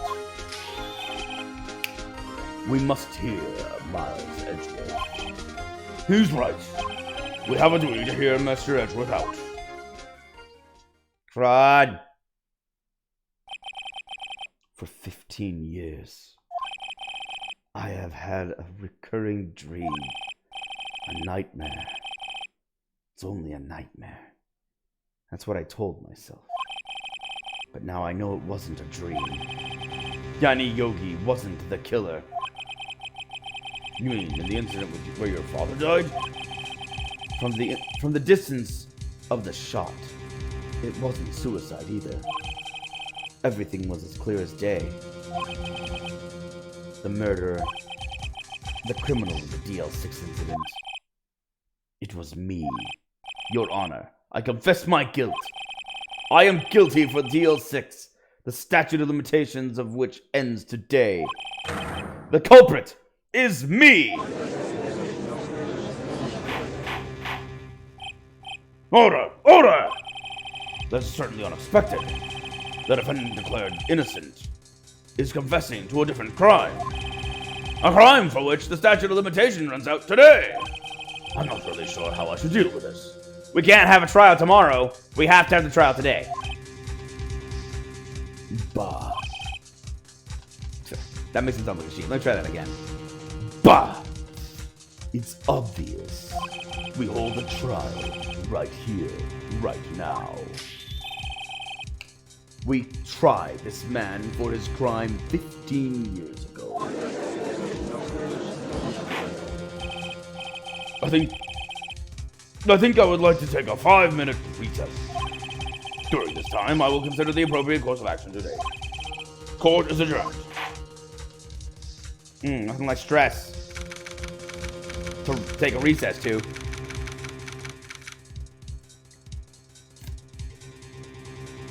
Whew.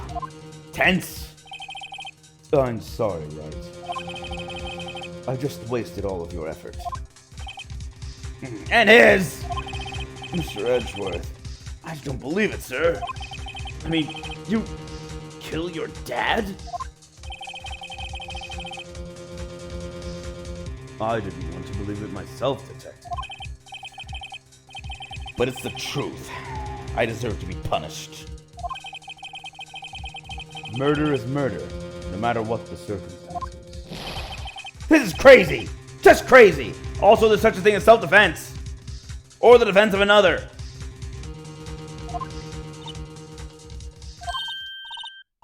Nick? What are you doing?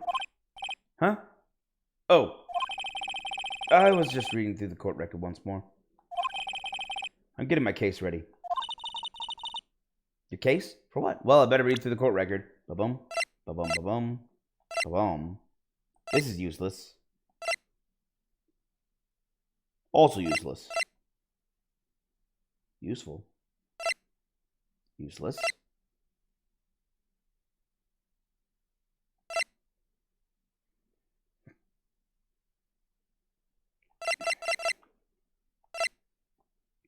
That gun and that bullet are gonna come in handy. So gun, bullet, Misty Faye, the file, the photo, the other bullet. Huh? Is it obvious? I'm going to prove that Miles Edgeworth is innocent. What are you talking about, pal? He just admitted to it. He confessed that he did it in court. I'm sorry, Edgeworth, but I don't believe your nightmare. What? It's just a dream. It's not real. The truth is right here, in this court record. In any case, tighten your belts. The real fight's just beginning. I'll prove you're innocent. Trust me. Right.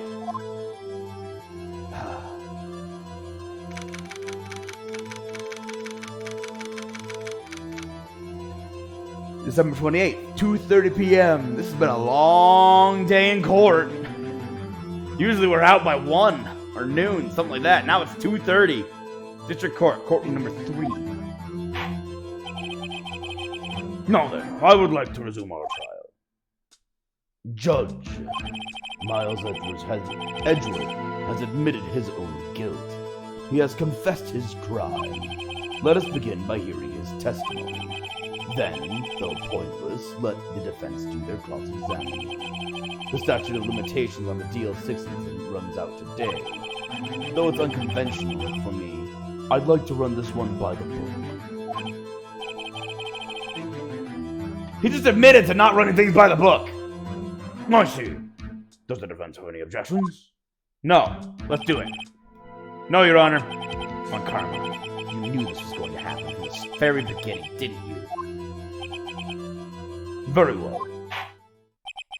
Will Miles Edgeworth take the stand? This is our only witness. Will the witness state his name and profession? Miles Edgeworth. I am a prosecuting attorney. Mr. Edgeworth, 15 years ago, you mistakenly killed your father, Gregory Edgeworth. Is this correct? It is correct. Then testify about this matter to the court. When Edgeworth was telling me about his dream yesterday, I noticed something. One detail didn't quite fit. That will be the key, but only if I can get it to work. Please, please.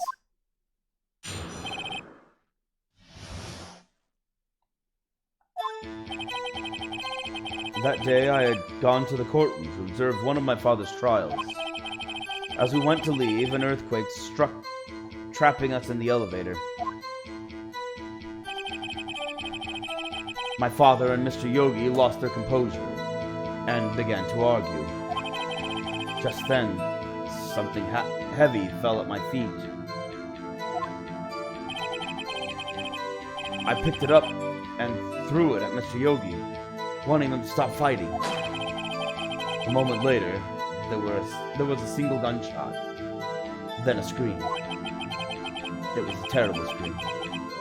I remember it to this day. That's all. And until now, you thought this memory was a dream? We were stuck in that elevator for 5 hours.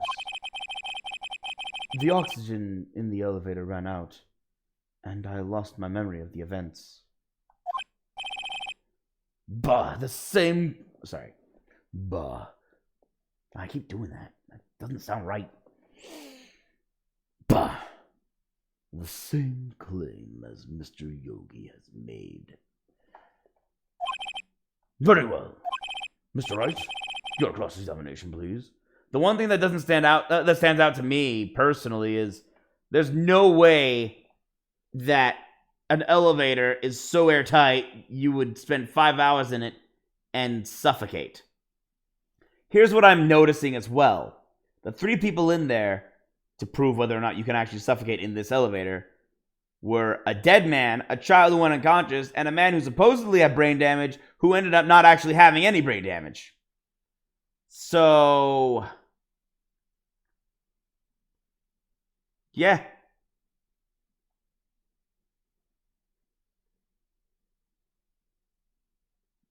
The only question is, why was Miles unconscious? Mr. Wright, your cross-examination, please. Yes, Your Honor.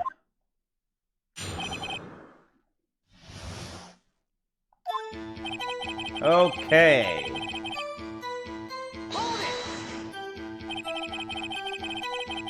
What was the trial your father was involved in on that day? I don't remember things very clearly. Only 2 things. I know my father lost, and Mr. Von Karma was the prosecuting attorney. Mr. Von Karma? Yeah. Mr. Von Karma? You were handling the case? It was 15 years ago. I don't remember the details. That was when Edgeworth pointed out the problem. Ah, dang it. Ah, dang, yawn. That was when Edgeworth pointed out the problem in Von Karma's evidence. Gregory Edgeworth. As we went to leave, an earthquake struck, trapping us in the elevator. Oh, wait, hold up.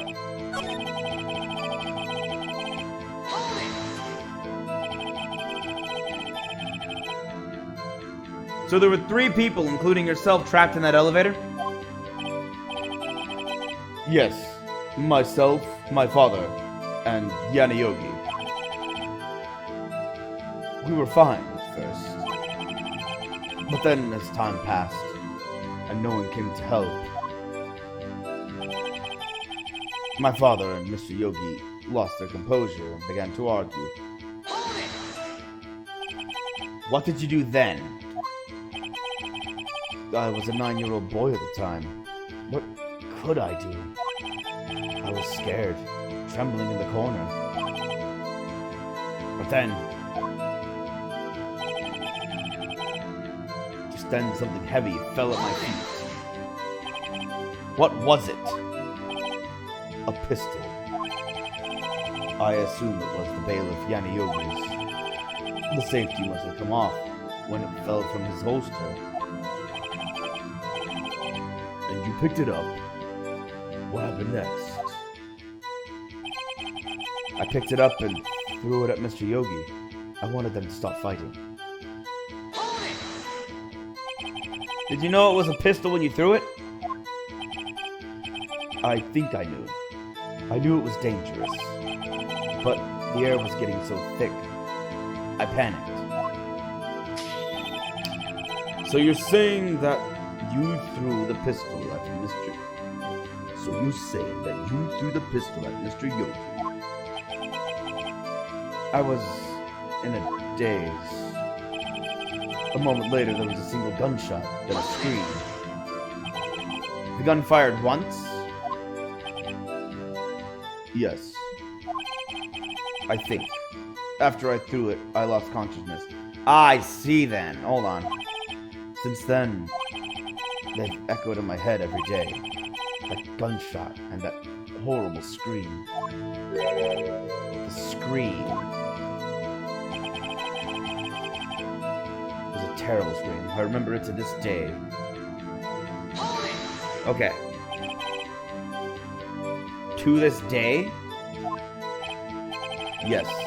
I can practically hear it now. I doubt I will ever forget that scream as long as I live. There it is. One part of the testimony clearly contradicts the evidence. But I don't know what it means. I better find out and quick. Well, hold on. I need to look at this first. Look. Okay.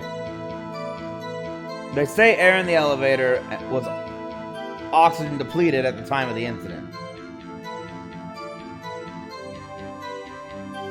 Who in the right mind makes an airtight elevator? So they say they actually found it airtight. That's just bizarre to me. Defense attorney trapped in an elevator during lost trial with son. One bullet found in the heart. Murder weapon was fired twice. Fired twice. Page 2, the victim record. Hold on.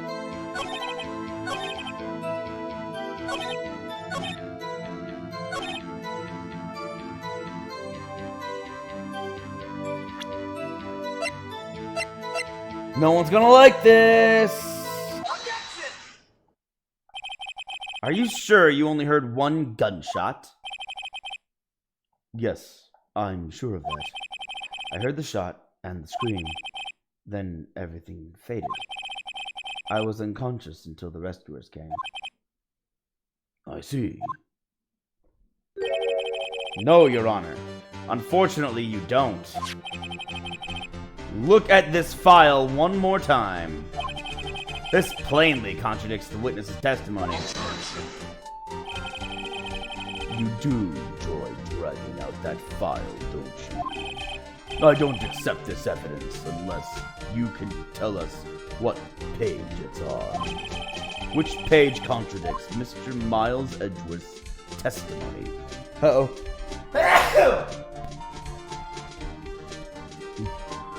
Not with a sneaky sneeze.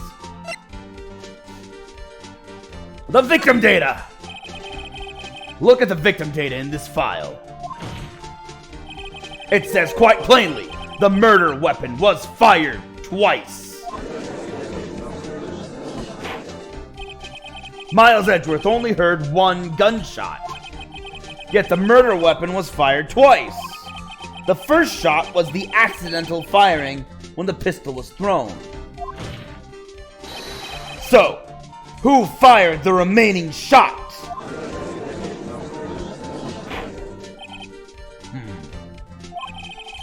Was there perhaps another shooter who fired that second shot? Your Honor, as I'm sure you're aware, this incident occurred 15 years ago. The evidence is dated. The pistol did fire twice. However, we do not know when the second shot was fired. It might have been fired the day before the incident. There is no evidence that the second shot had anything to do with this incident. What? I see. You do have a point, Mr. Wright. The murder weapon was fired twice, as we have heard. One of those shots was fired by the defendant, a boy at the time. Do you have any proof that the other shot fired had something to do with the case?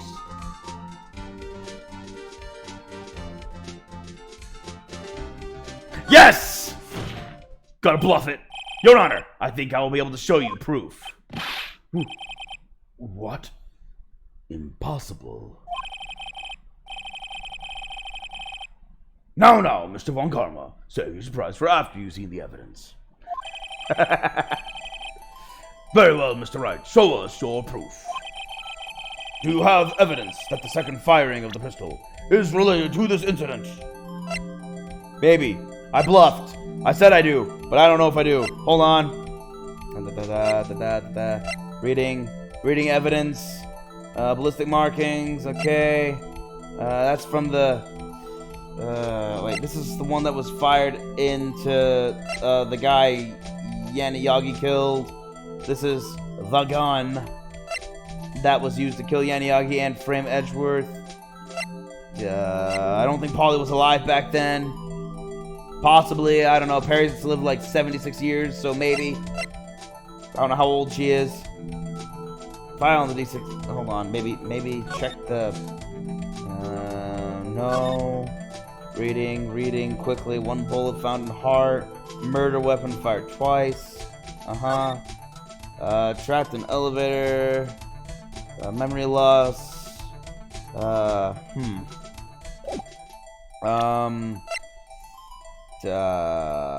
Check it. Yes! I found it! I found the evidence! BAM! Look at this photograph.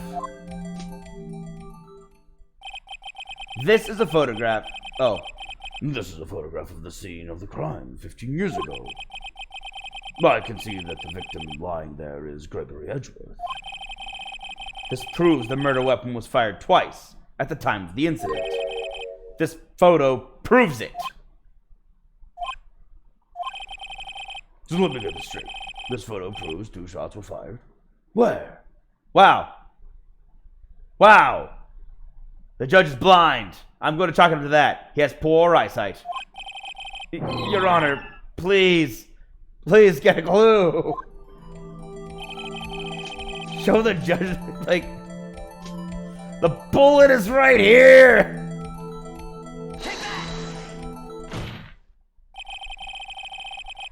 As should be obvious, the contradiction is here. I see a bullet hole in the door. So how can it be airtight? Your Honor, Gregory Edgeworth was killed by a shot from the pistol. Yet there is also a bullet hole in the elevator door. We also know that the murder weapon was fired twice.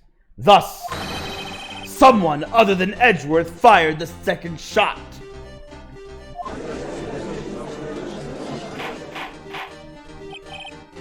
Order! Order! Mr. Wright, what are you driving at? It's simple, Your Honor. At the time of the incident, 2 shots were fired. One went into Gregory Edgeworth's heart. The other hit the elevator door.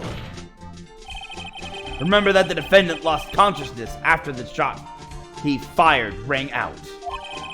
In conclusion, we must agree that the second shot was fired by someone else.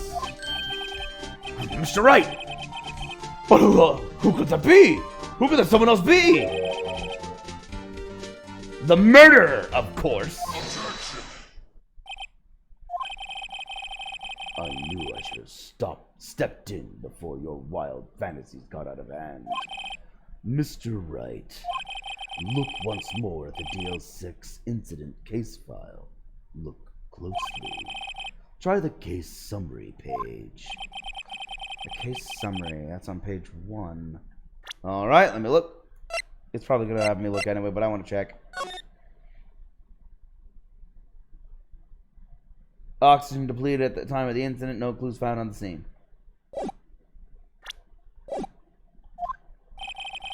Look what is written there. Not a single clue was found on the scene. If the pistol had indeed been fired 2 times, then the other bullet would have been discovered on the scene. He does have a point. That second bullet has never been found. Why? Because the second bullet does not exist. The bullet that claimed Gregory Edgeworth's life was the one fired by his own son. That is the truth of the matter. The whole truth. It was undoubtedly something else that made that bullet hole in the door. Yes, because things other than bullets can make bullet holes, clearly. Order! I will have order! Mr. Wright has proven one thing to us quite clearly. That the murder weapon was fired twice at the time of the incident.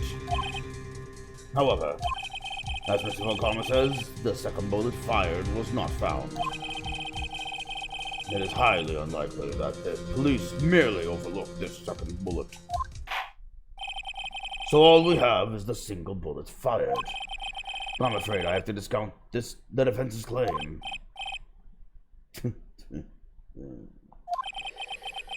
I praise the judge for his wisdom in this matter. God, how did this happen? I don't believe that the second bullet didn't exist. Was I wrong? Have I been wrong about this whole incident? What are you doing, Nick? Why aren't you raising an objection? I'm sorry, Maya. What?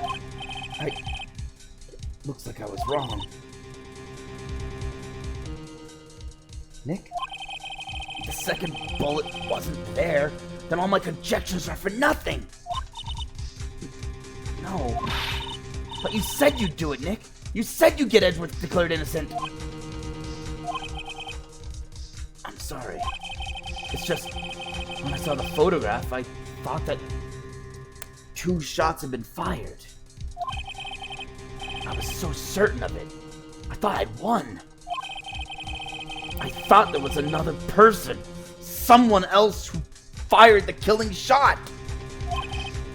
But now, I was wrong to think it could be that simple. This case has stood unsolved for 15 years. Nick. Well, it seems that we have finally cleared up this incident. Only 1 bullet was found at the scene of the crime. That shot was fired by Miles Edgeworth. Precisely. I would like to ask one thing of Miles Edgeworth before passing my verdict. Have you been paying attention to the trial so far? Yes, Your Honor. Do you have any objections? No. No, I do not.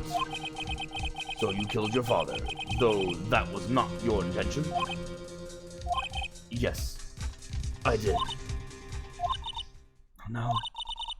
He's accepted the guilt. Very well. The statute of limitations on the murder of Gregory Edgeworth runs out today. Therefore, I must pronounce a verdict on the defendant today, right here. Right. Right now. Indeed. Does anyone have any objections? I've been here before.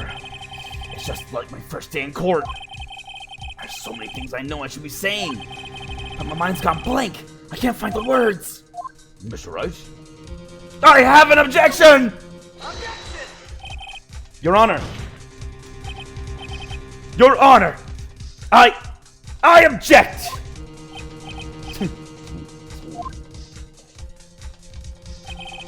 Mr. Wright, on what grounds do you object?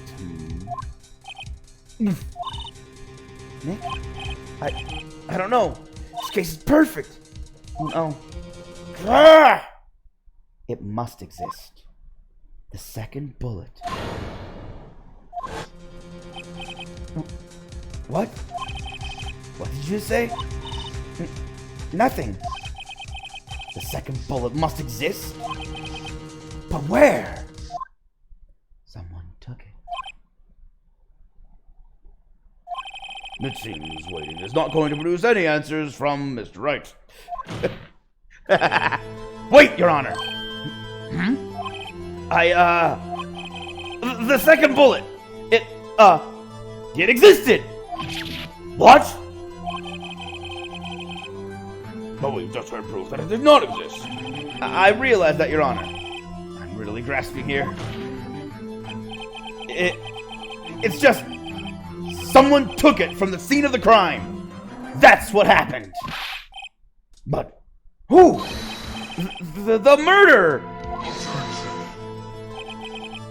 The murderer. Then tell us just who is this murderer?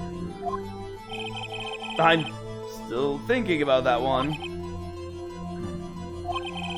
So this criminal took the second bullet. But why? Huh? First of all, how would they have found it? It's not easy to find a stray bullet, Mr. Wright.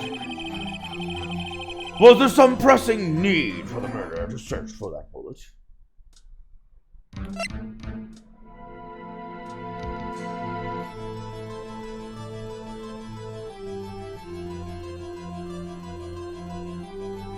The murderer didn't need it.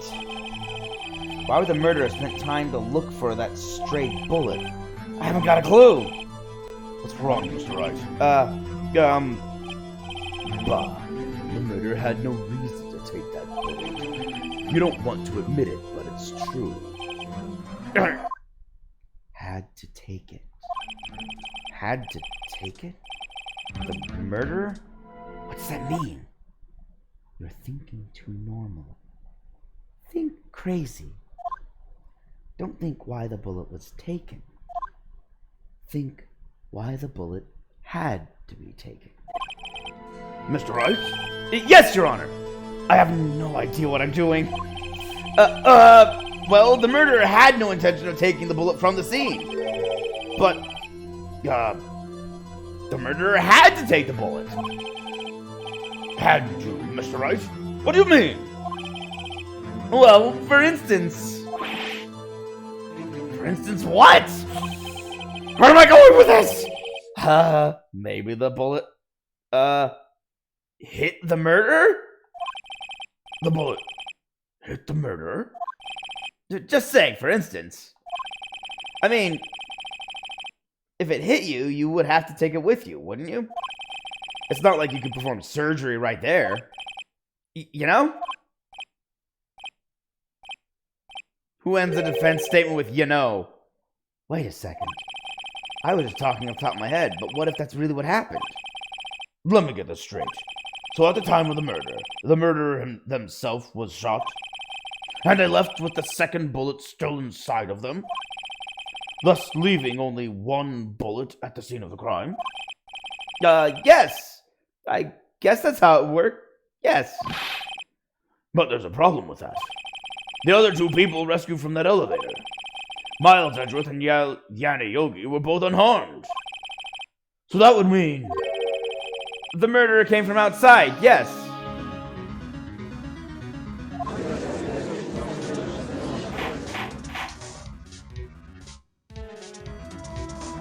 We've disrupted the entire case! 15 years, a cold case. Now we've found that there was another party involved. Maybe. The two men fight inside the elevator. Trying to stop them, the boy picks up the pistol at his feet and throws it. The pistol discharges, and the bullet goes through the elevator door and hits the murderer outside. The boy loses consciousness. Then the murderer opens the elevator door and sees the men inside.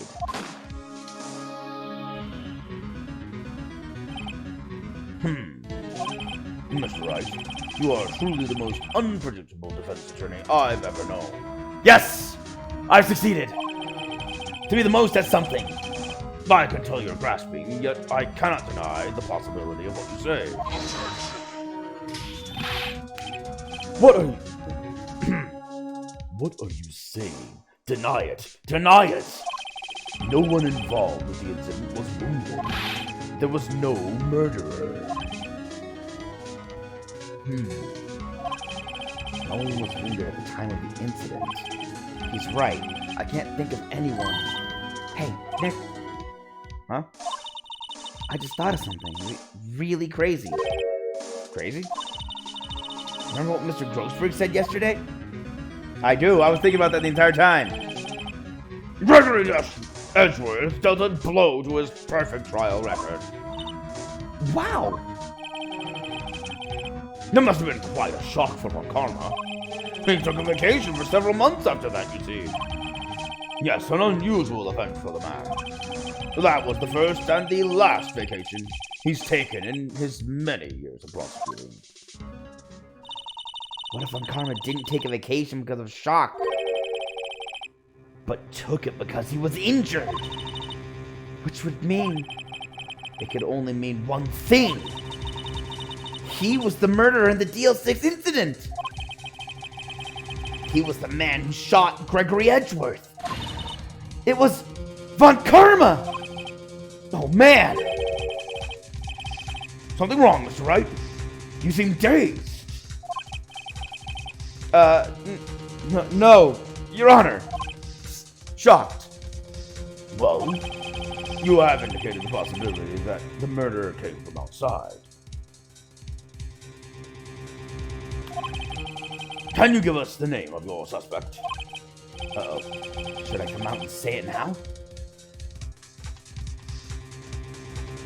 What do you mean, save it for a better time? I don't know.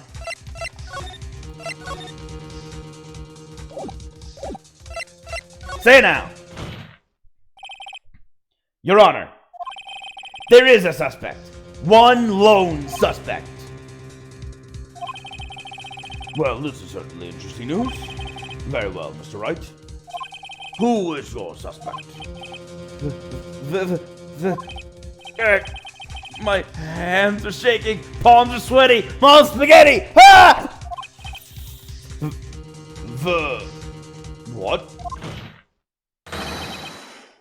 Von Karma! Von Karma?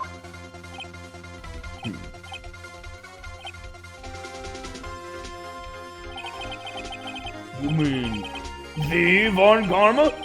The prosecutor? The one standing right over there? Bah. Humbug, even. You don't object? I see. Why honor this ridiculous outburst with my objection? Because you took a vacation for several months, starting the day after the the incident. Yet you pride yourself on a perfect record. Why would you take such a long vacation without any reason? So you're claiming I took a vacation to heal my injury from the incident. Fascinating. Prove it. I would have needed surgery, though. Where did I go under the knife at, Mr. Wright? Bring the doctor that operated me. Yeah. One sec, let me take a swig.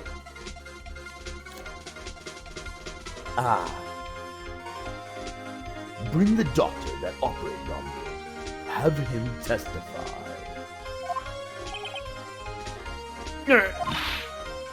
Nick! Let's find out who his doctor is. It's no use. Edgeworth? I know Von Karma. Perhaps too well. He's perfect. He wouldn't leave clues. He probably didn't undergo surgery. That would leave a doctor as a witness. Nobody's that perfect. So what, Nick? Did Von Karma pull the bullet out by himself? That's insane. No, he couldn't have. You can't just pull bullets out by yourself. Or out of yourself. Wait. What does that mean? That bullet has to be somewhere, but where? Obviously, if he didn't pull the bullet out, it's inside him still! Well, Mr. Wright, can you produce evidence to prove that I was shot? I will show evidence! Alright, Von Karma, I'll prove it. And I'll even use evidence. I know how much you like it so. I know how you like it so much. I can read. What? The evidence that proves Von Karma was shot is this metal detector. Von Karma is perfect. He wouldn't risk surgery, leaving an evidence trail. So then I ask, where is that bullet now? I think it unlikely that Von Karma performed surgery on himself. You don't mean. I do. There is the possibility that the bullet is still inside Von Karma. Is that even possible? For all these years? Of course it's possible, it's metal. It just sits there. Well, there's one way to find out. We could use this metal detector. Well, Von Karma, I'm going to run this over you and see what I find. Yes! I got him sweating now! It's like, I refuse. You refuse? But refusing this means you acknowledge that the bullet is still inside you. I got him trapped! Order! Order! Order! Your Honor, the defense requests that we be allowed to use the metal detector. Judge! Judge, I call for a suspension of this trial. This is an invasion of privacy. The statute of limitations runs out on this case today. It was you who said we had to end it here and now. Right here, right now.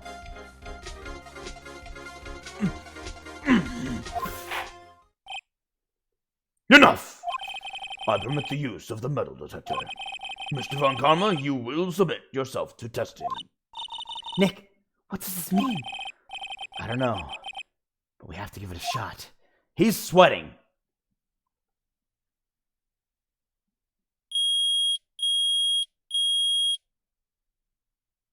We found the bullet. It reacted! Something's inside his right shoulder! The bullet! Mr. Von Karma? You. It was you! I was afraid this would happen. And so I remained silent. Indeed, there is a bullet in my shoulder. However, it has nothing to do with this incident. What? I was shot in the shoulder long before the DL6 incident.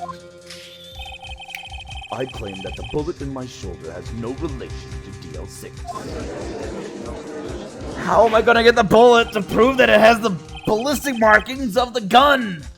But, Mr. Von Karma, can you prove that? Prove? I have no obligation to prove anything. It is Mr. Wright who must prove something here, not I. Mr. Wright? Well, can you prove it? Can you prove that the bullet in Von Karma's shoulder was from DL6? Of course you can't. You don't have any of the DL6 evidence. Because you took it out of the records room yesterday. With no proof, you cannot convict me of any crime. So sorry, Mr. Wright. No. I'm the one who's sorry, Mr. Von Karma. What? You were close. One day away from freedom. But you see, I have proof! What? Who would have thought you would dig your own grave trying to convict Edgeworth? I can link that bullet in your shoulder to the DL6 incident. And here's my final proof. Oh, crud.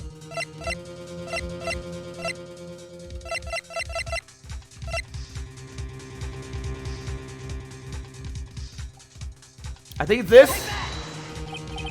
That's A bullet? Where did you get that?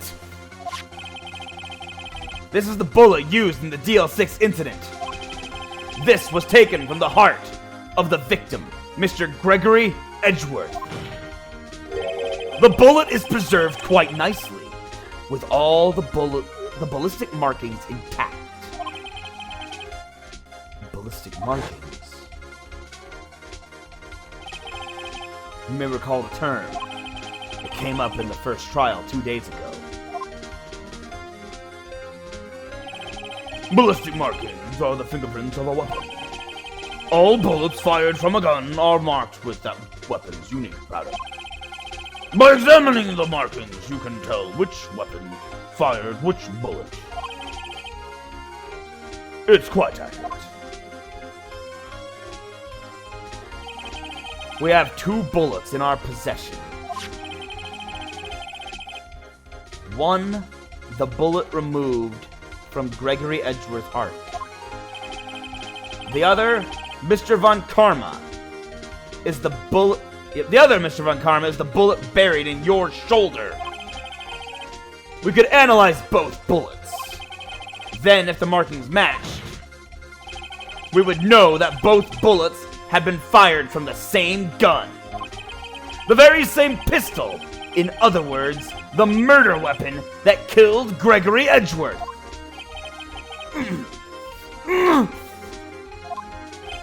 Mr. Von Karma, you will let us remove the bullet from your shoulder. Then we'll compare the ballistic markings to those on this bullet. And solve this case once and for all. Well, Mr. Von Karma?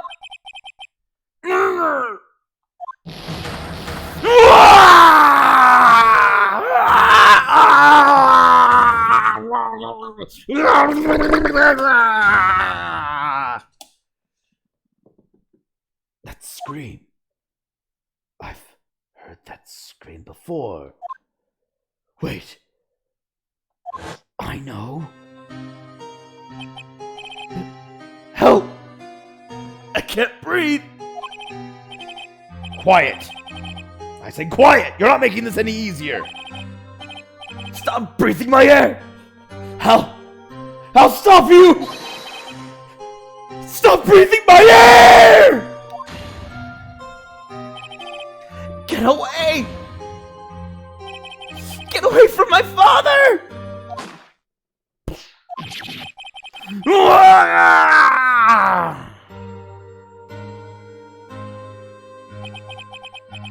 It's that scream I heard in the elevator 15 years ago.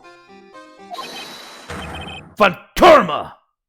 It was you who screamed!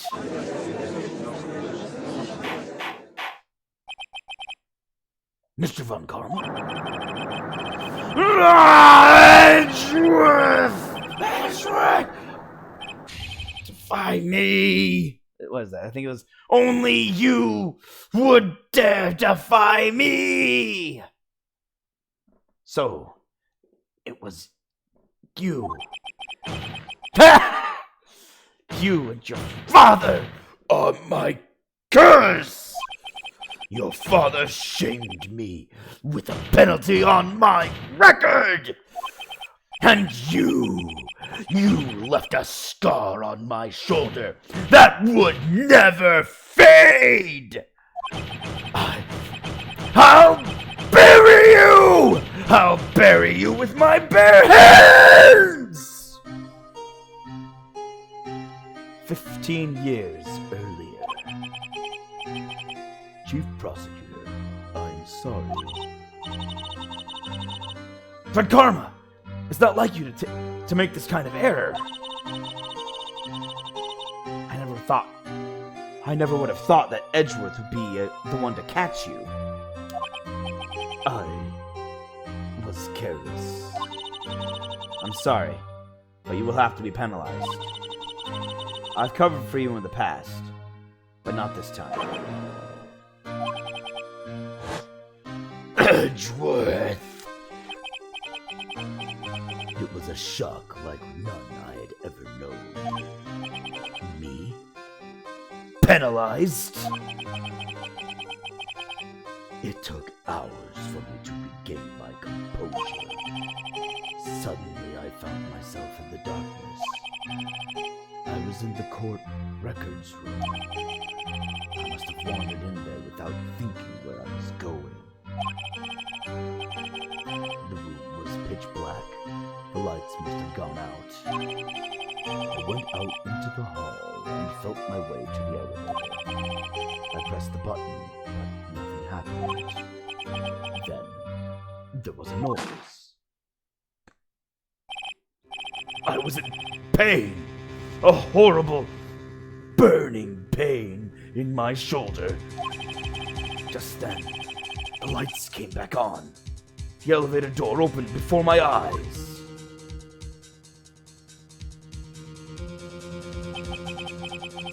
I saw 3 people inside, all lying unconscious from oxygen deprivation. Much to my surprise, a pistol lay at my feet. I knew then it was destiny.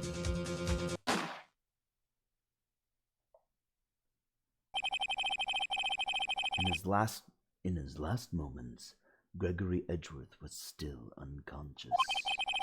He died, never knowing who had shot him. Hence why Gregory Edgeworth, said it was Yanni Yogi, because Yanni Yogi was the one trying to kill him before they both passed out from oxygen deprivation. So that was the last enemy he even saw. Later, he spoke through a medium, blaming Mr. Yogi. He was fooled. It was the perfect crime.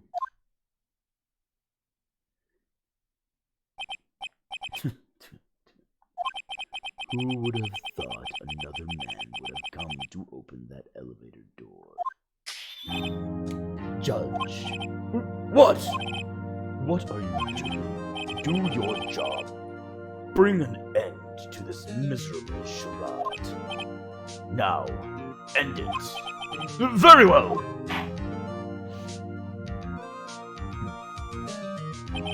It appears that we have come a very long way to the end of this maze.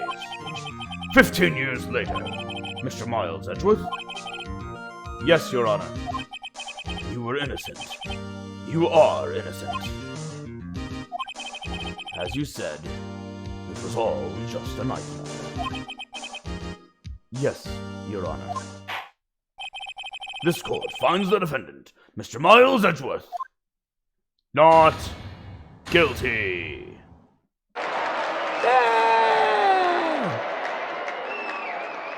Confetti everywhere! That is all. This court is adjourned.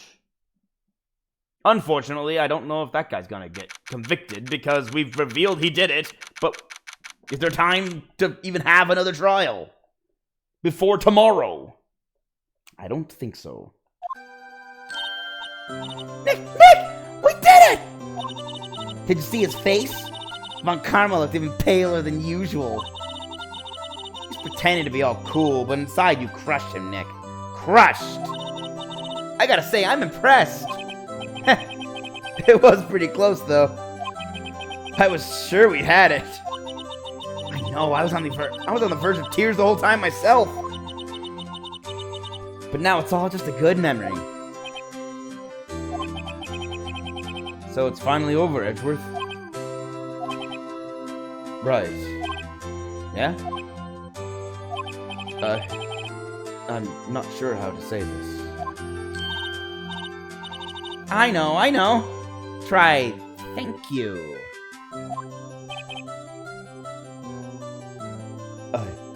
I see. Thank you. Right. You're welcome. That was so forced. I think you could have done better than that. Sorry. I'm not good at this sort of thing. You got a lot to learn, Edgeworth. She's got you there. Woo! Amazing, pal! You pulled through just like I thought you would. I'll never forget this. I owe you one, pal. And tonight, let's party. Dinner's on me. Yeah, my salary went down a bit this month. But who cares? See, Mr. Edgeworth? You should take a lesson from Detective Gumshoe. That's how you say thank you. I see. Whoop! I feel foolish. Don't worry, take it a little at a time. You'll get used to it. It's been 15 years since I've seen Edgeworth this unguarded. Hey, y'all! Why are you here? Lada! Y'all are great in there. Thank you. Yo, Edgeworth! Congrats! Thank y'all very much. I knew you were innocent from the start. I knew you were innocent from the start, of course. Just look at you. You wouldn't stick your hand in the cookie jar even if no one was there. You were the witness on the first day of the trial, weren't you? Yeah, well, let bygones be bygones, eh? Speaking of which, what are you doing now, Lotta? Who, me? Oh, I went back to college. I gave up trying to be an investigative photographer pretty quick. Really? That's too bad. Huh? Isn't that the hot dog guy from the park? Huh? It's over, Nick! My life is over! Why the sad face, Larry? What happened now? Oh, Nick! I'm not long for this world! You don't look sick. It's Beyonce! She's going to live in Paris! Paris, Nick! She's leaving me behind! Maybe stop dating models. A lot of them end up going to Paris. Should have seen that coming. Yo, Edgy, there you are. Yes, here I am. Congrats, Edgy. Here, little gift from me in celebration. Celebration? That's unusual for you. Harry Butts, you come along tonight too. My treat, pal. Harry Butts. Huh? Thanks. Looking forward to it. Yo, Nick. That's the suit that questioned me. When he says treat, that's not police talk for prison food, right? Right? I think you'll be fine, Larry. Right. Yeah? What's up? That envelope that Larry gave me. It's got money in it. Well, yeah, that's not that strange. People give money away to celebrate sometimes. It's $38, right? Huh? What a weird amount. I mean, it's not a little, but it's not a lot either. $38 exactly? Nick? Wasn't that exactly the amount of lunch money that was stolen from Mr. Edgeworth in school? $38? No. No! Larry, it was you! What are you so surprised about, Wright? Huh? Larry was absent at a different school, right? But that doesn't automatically rule him out as a suspect. What? Think back to that day 15 years ago. Larry took the day off, but he was bored, so he came back into school anyway. Then he saw the money lying there, and the rest is history. I never was good at history. Edgeworth, you didn't know, did you? I suspected. I just couldn't picture Larry protecting you like he did that day. Everyone else was saying you did it. The whole class was against you, remember? Yeah. Too well. Right, you may not know this, but we used to have a saying back in school. When something smells, it's usually the butts. Only this time it really was the butts. He usually isn't the one who caused the problem. This time he caused the problem. I know. Really, Wright. I'm surprised you didn't figure it out. Well, this sure is an unexpected turn of events, eh? Edgeworth. Oh, Edgeworth. You should have told me! Now, Nick. It was 15 years ago. Don't you think the statute of limitations has run out, Mr. Edgeworth? I'd say so, yes. they're just picking fun on poor Phoenix now. There you have it. What does that leave me? I became a defense attorney because of what you two did. Well, you have always been something of an insufferable emotionalist. Yeah, and you get worked up too easily, too. Death! The death sentence for both of you! Man, if only I'd known, I'd have become a prosecutor! The same goes for me, only the other way around. For the longest time, I thought that I might have killed my own father. I thought I might be a criminal. I became a prosecutor in part to punish myself. If I had known the truth, I might have become a defense attorney after all. Edgeworth. Want to switch, right? Yeah, want to switch? Hey, yo! Line up, I'll take a photo. Hey, photo time! Let's go! And after that, dinner on me. Please let us keep the photo. I want to see the photo. I want to see a photo of everyone just together. That sounds like a really cool thing. Detective Gumshoe took us out on... sad face. Detective Gumshoe took us out on the town that night. We celebrated Edgeworth's newfound freedom, even though Edgeworth himself was still in detention. Poor Edgeworth, he couldn't go out with us. December 29th, 5:02 a.m. A.M.? Why am I writing company law offices that early? The sun's barely up. Whoa! I went a little overboard yesterday. Oh, my head hurts. Huh? It's still only 5? Maybe I should go back to sleep. Oh, I knew it. He lives here, basically. He can't afford this place and his apartment.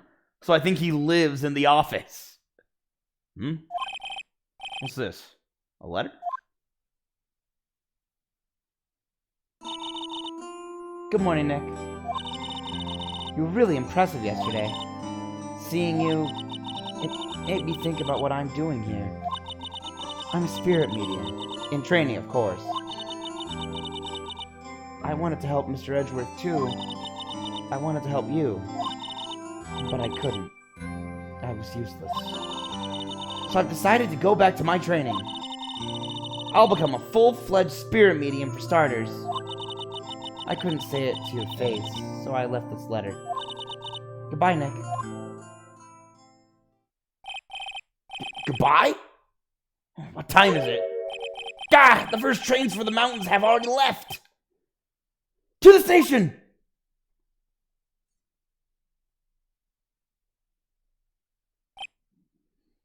I promised your sister I'd take care of you. Seriously, she asked us to take care of her.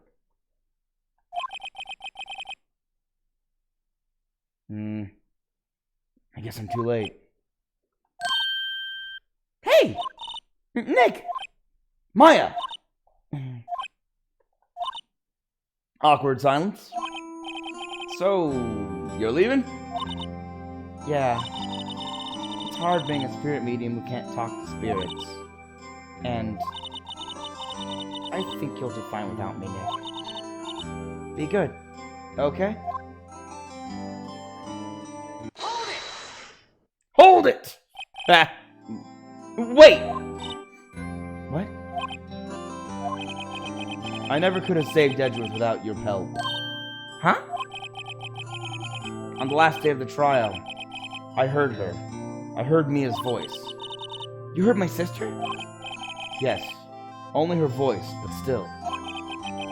It was at the very end, when I thought we'd lost everything. Well, that's my sister for you. Detective Gumshoe helped, and Mr. Grossberg helped, and even Larry. I'm the only one who couldn't help. I was useless, Nick. But you were the one who stopped Von Karma, Maya. Huh? I didn't do anything. All I did was wander around in a daze. Sorry, but I have evidence that you helped. Evidence? Yeah, I got evidence. Thanks. It's a bullet. A bullet? But Karma was convinced he had taken all of the evidence pertaining to DL6. But you were the one who rescued the last piece of evidence we needed. This was the bullet that put an end to Von Karma. And you were the one who gave it to me. Nick. Thanks, Maya. I couldn't have done it without you. I'll be back soon. Huh? I'm going to complete my training and come back. Okay. I'll be waiting. Of course you will. You can't run that office by yourself. You're hopeless. I don't know about that. Ah! Train whistle. So, this is it. See you soon. Yep, see you soon, Maya.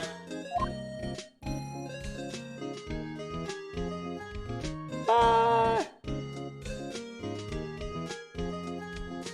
Thanks, Nick.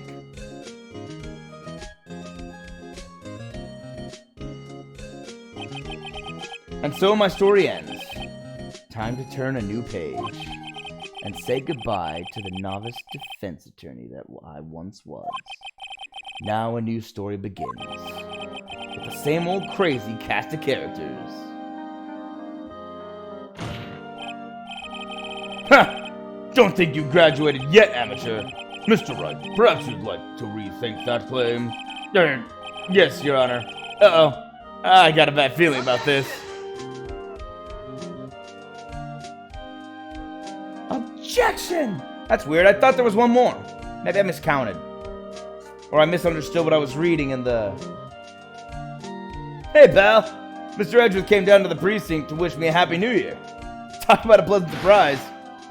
Whoop! Detective Gumshoe! Then he hung his head low and went right back to outside. Kinda like he was embarrassed or something. Strange, huh? I'd be embarrassed too, honestly. And I don't get embarrassed easily.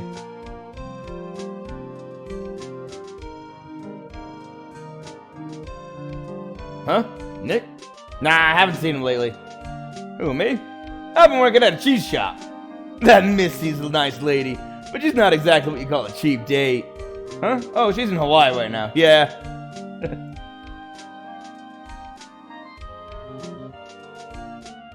This guy's got so many girlfriends he goes through. And not because he's a dick either, he just keeps getting dumped. Who, Wright? Yeah, I remember him. I hear he's been busy lately. You know, not to ring my own bell, but I sort of taught him everything he knows. I'm sure he's grateful. Why that guy? Why'd you go that guy? He was the first attorney I took out. Oh no, this was the 5th one. I just realized, Phoenix Wright. Ah, the defense attorney for whom I wrote that something for, yes. Oh, you should know I'm into management. He's talking too fast! Should you be in the area, please stop by. Okay, so he's managing the hotel, I think. He's worked up to management.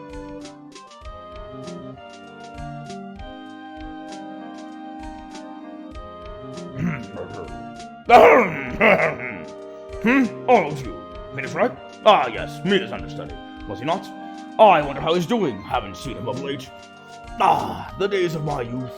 Like the scent of fresh lemon, you see?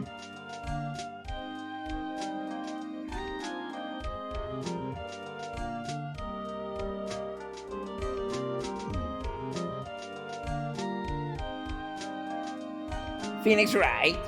Is he an actor? Well, I'm not buying it. You can't be a star with a name like Phoenix. Ah, too much! Ah! Can't be a star with a name like Phoenix, huh? Sorry, Walking Phoenix.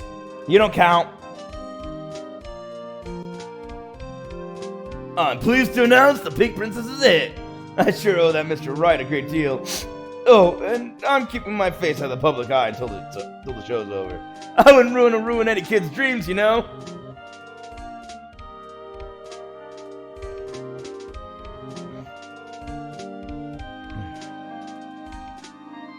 Well, he cares about the kids. He's a good guy. Oh, I got a letter from Maya the other day. It sounds like she caught a cold standing under a waterfall. I wanted to visit but didn't have time, so I sent her some Pink Princess trading cards. She says she can't buy them where she is. What kind of place is she living at anyway? An isolated mountaintop, temple.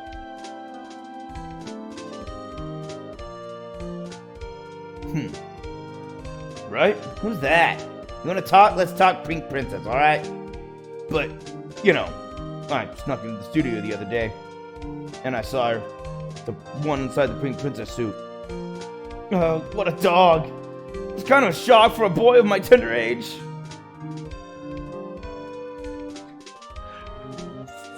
I was so shocked. She was hideous.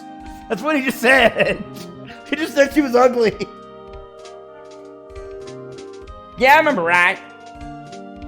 Me? I'm in training to become a paranormal photographer. You know that picture I took of everyone? Well, just behind them, there's a ghost. For real, now that's talent. I'm gonna be famous. So much for college.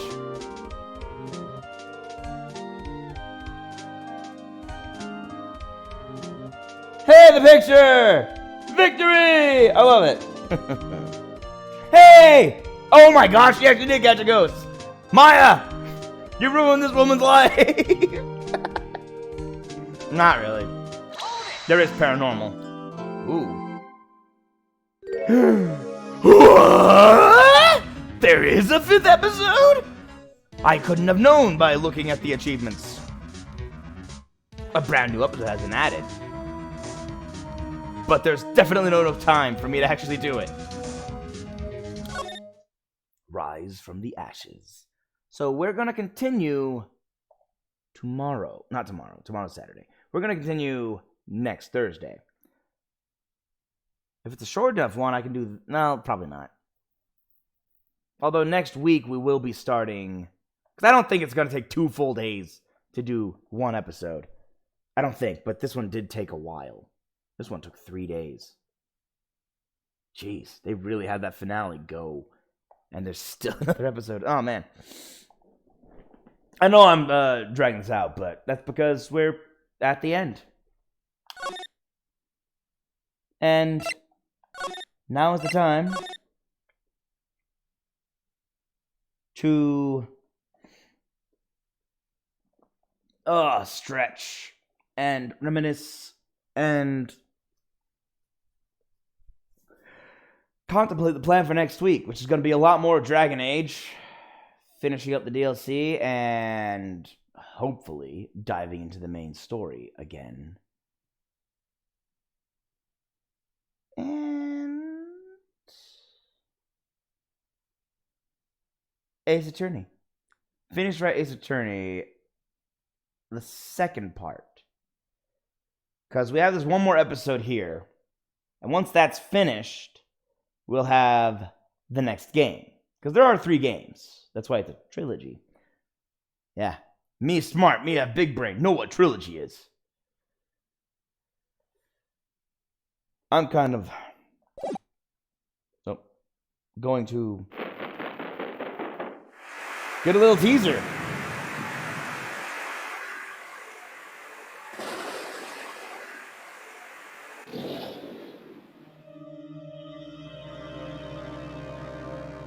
Oh my gosh, animation!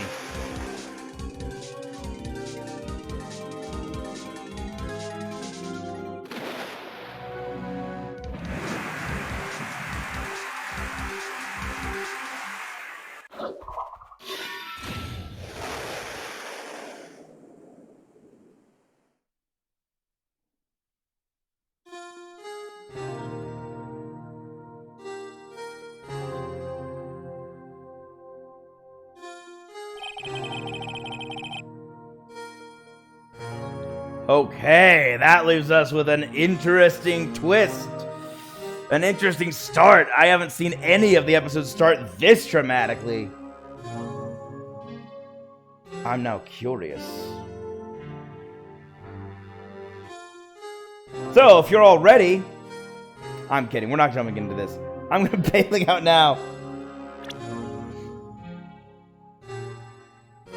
I'm not going to save just so that it can replay when we get back to it.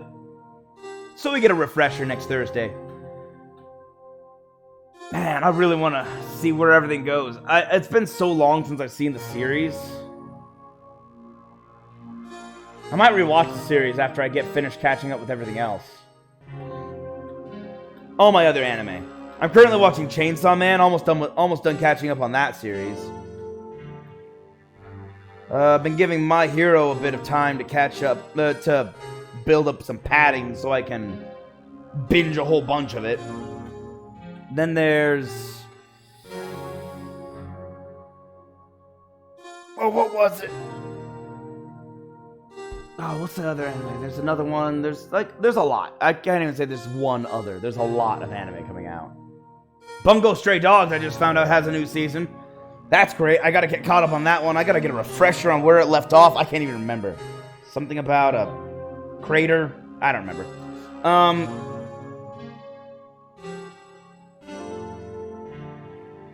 Man, there's so much. Waiting for Bofree to come out with more episodes, because I know they've got a few, but it's like, nah, I can't just do a few. I need a whole bunch. Nice handful. Meaty handful. Just gobble down all at once. So, yeah, that's so many anime. Adding Ace Attorney into the mix would be, that'd be overwhelming. A little bit. Especially since I've already seen it. I should prioritize the shows I haven't watched yet. So, I believe now is the time we say goodbye and have a good weekend. Because tomorrow is Saturday and today is Friday. So enjoy your weekend, end of the week, everyone.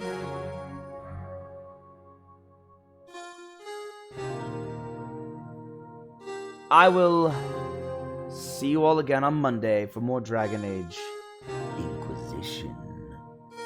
Hopefully, we'll make it underground this time. I might even make that the caption for the next episode. In the announcement. Just, hopefully we'll make it underground this time! We'll see.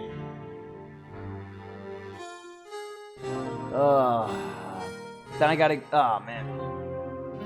I gotta find time at some point to do all that crafting. I can't do it right now. So I can't do it this weekend. I don't know. I'll figure that out in my own time. You all, until next time, have a great, happy weekend. Peace out, all. Bye.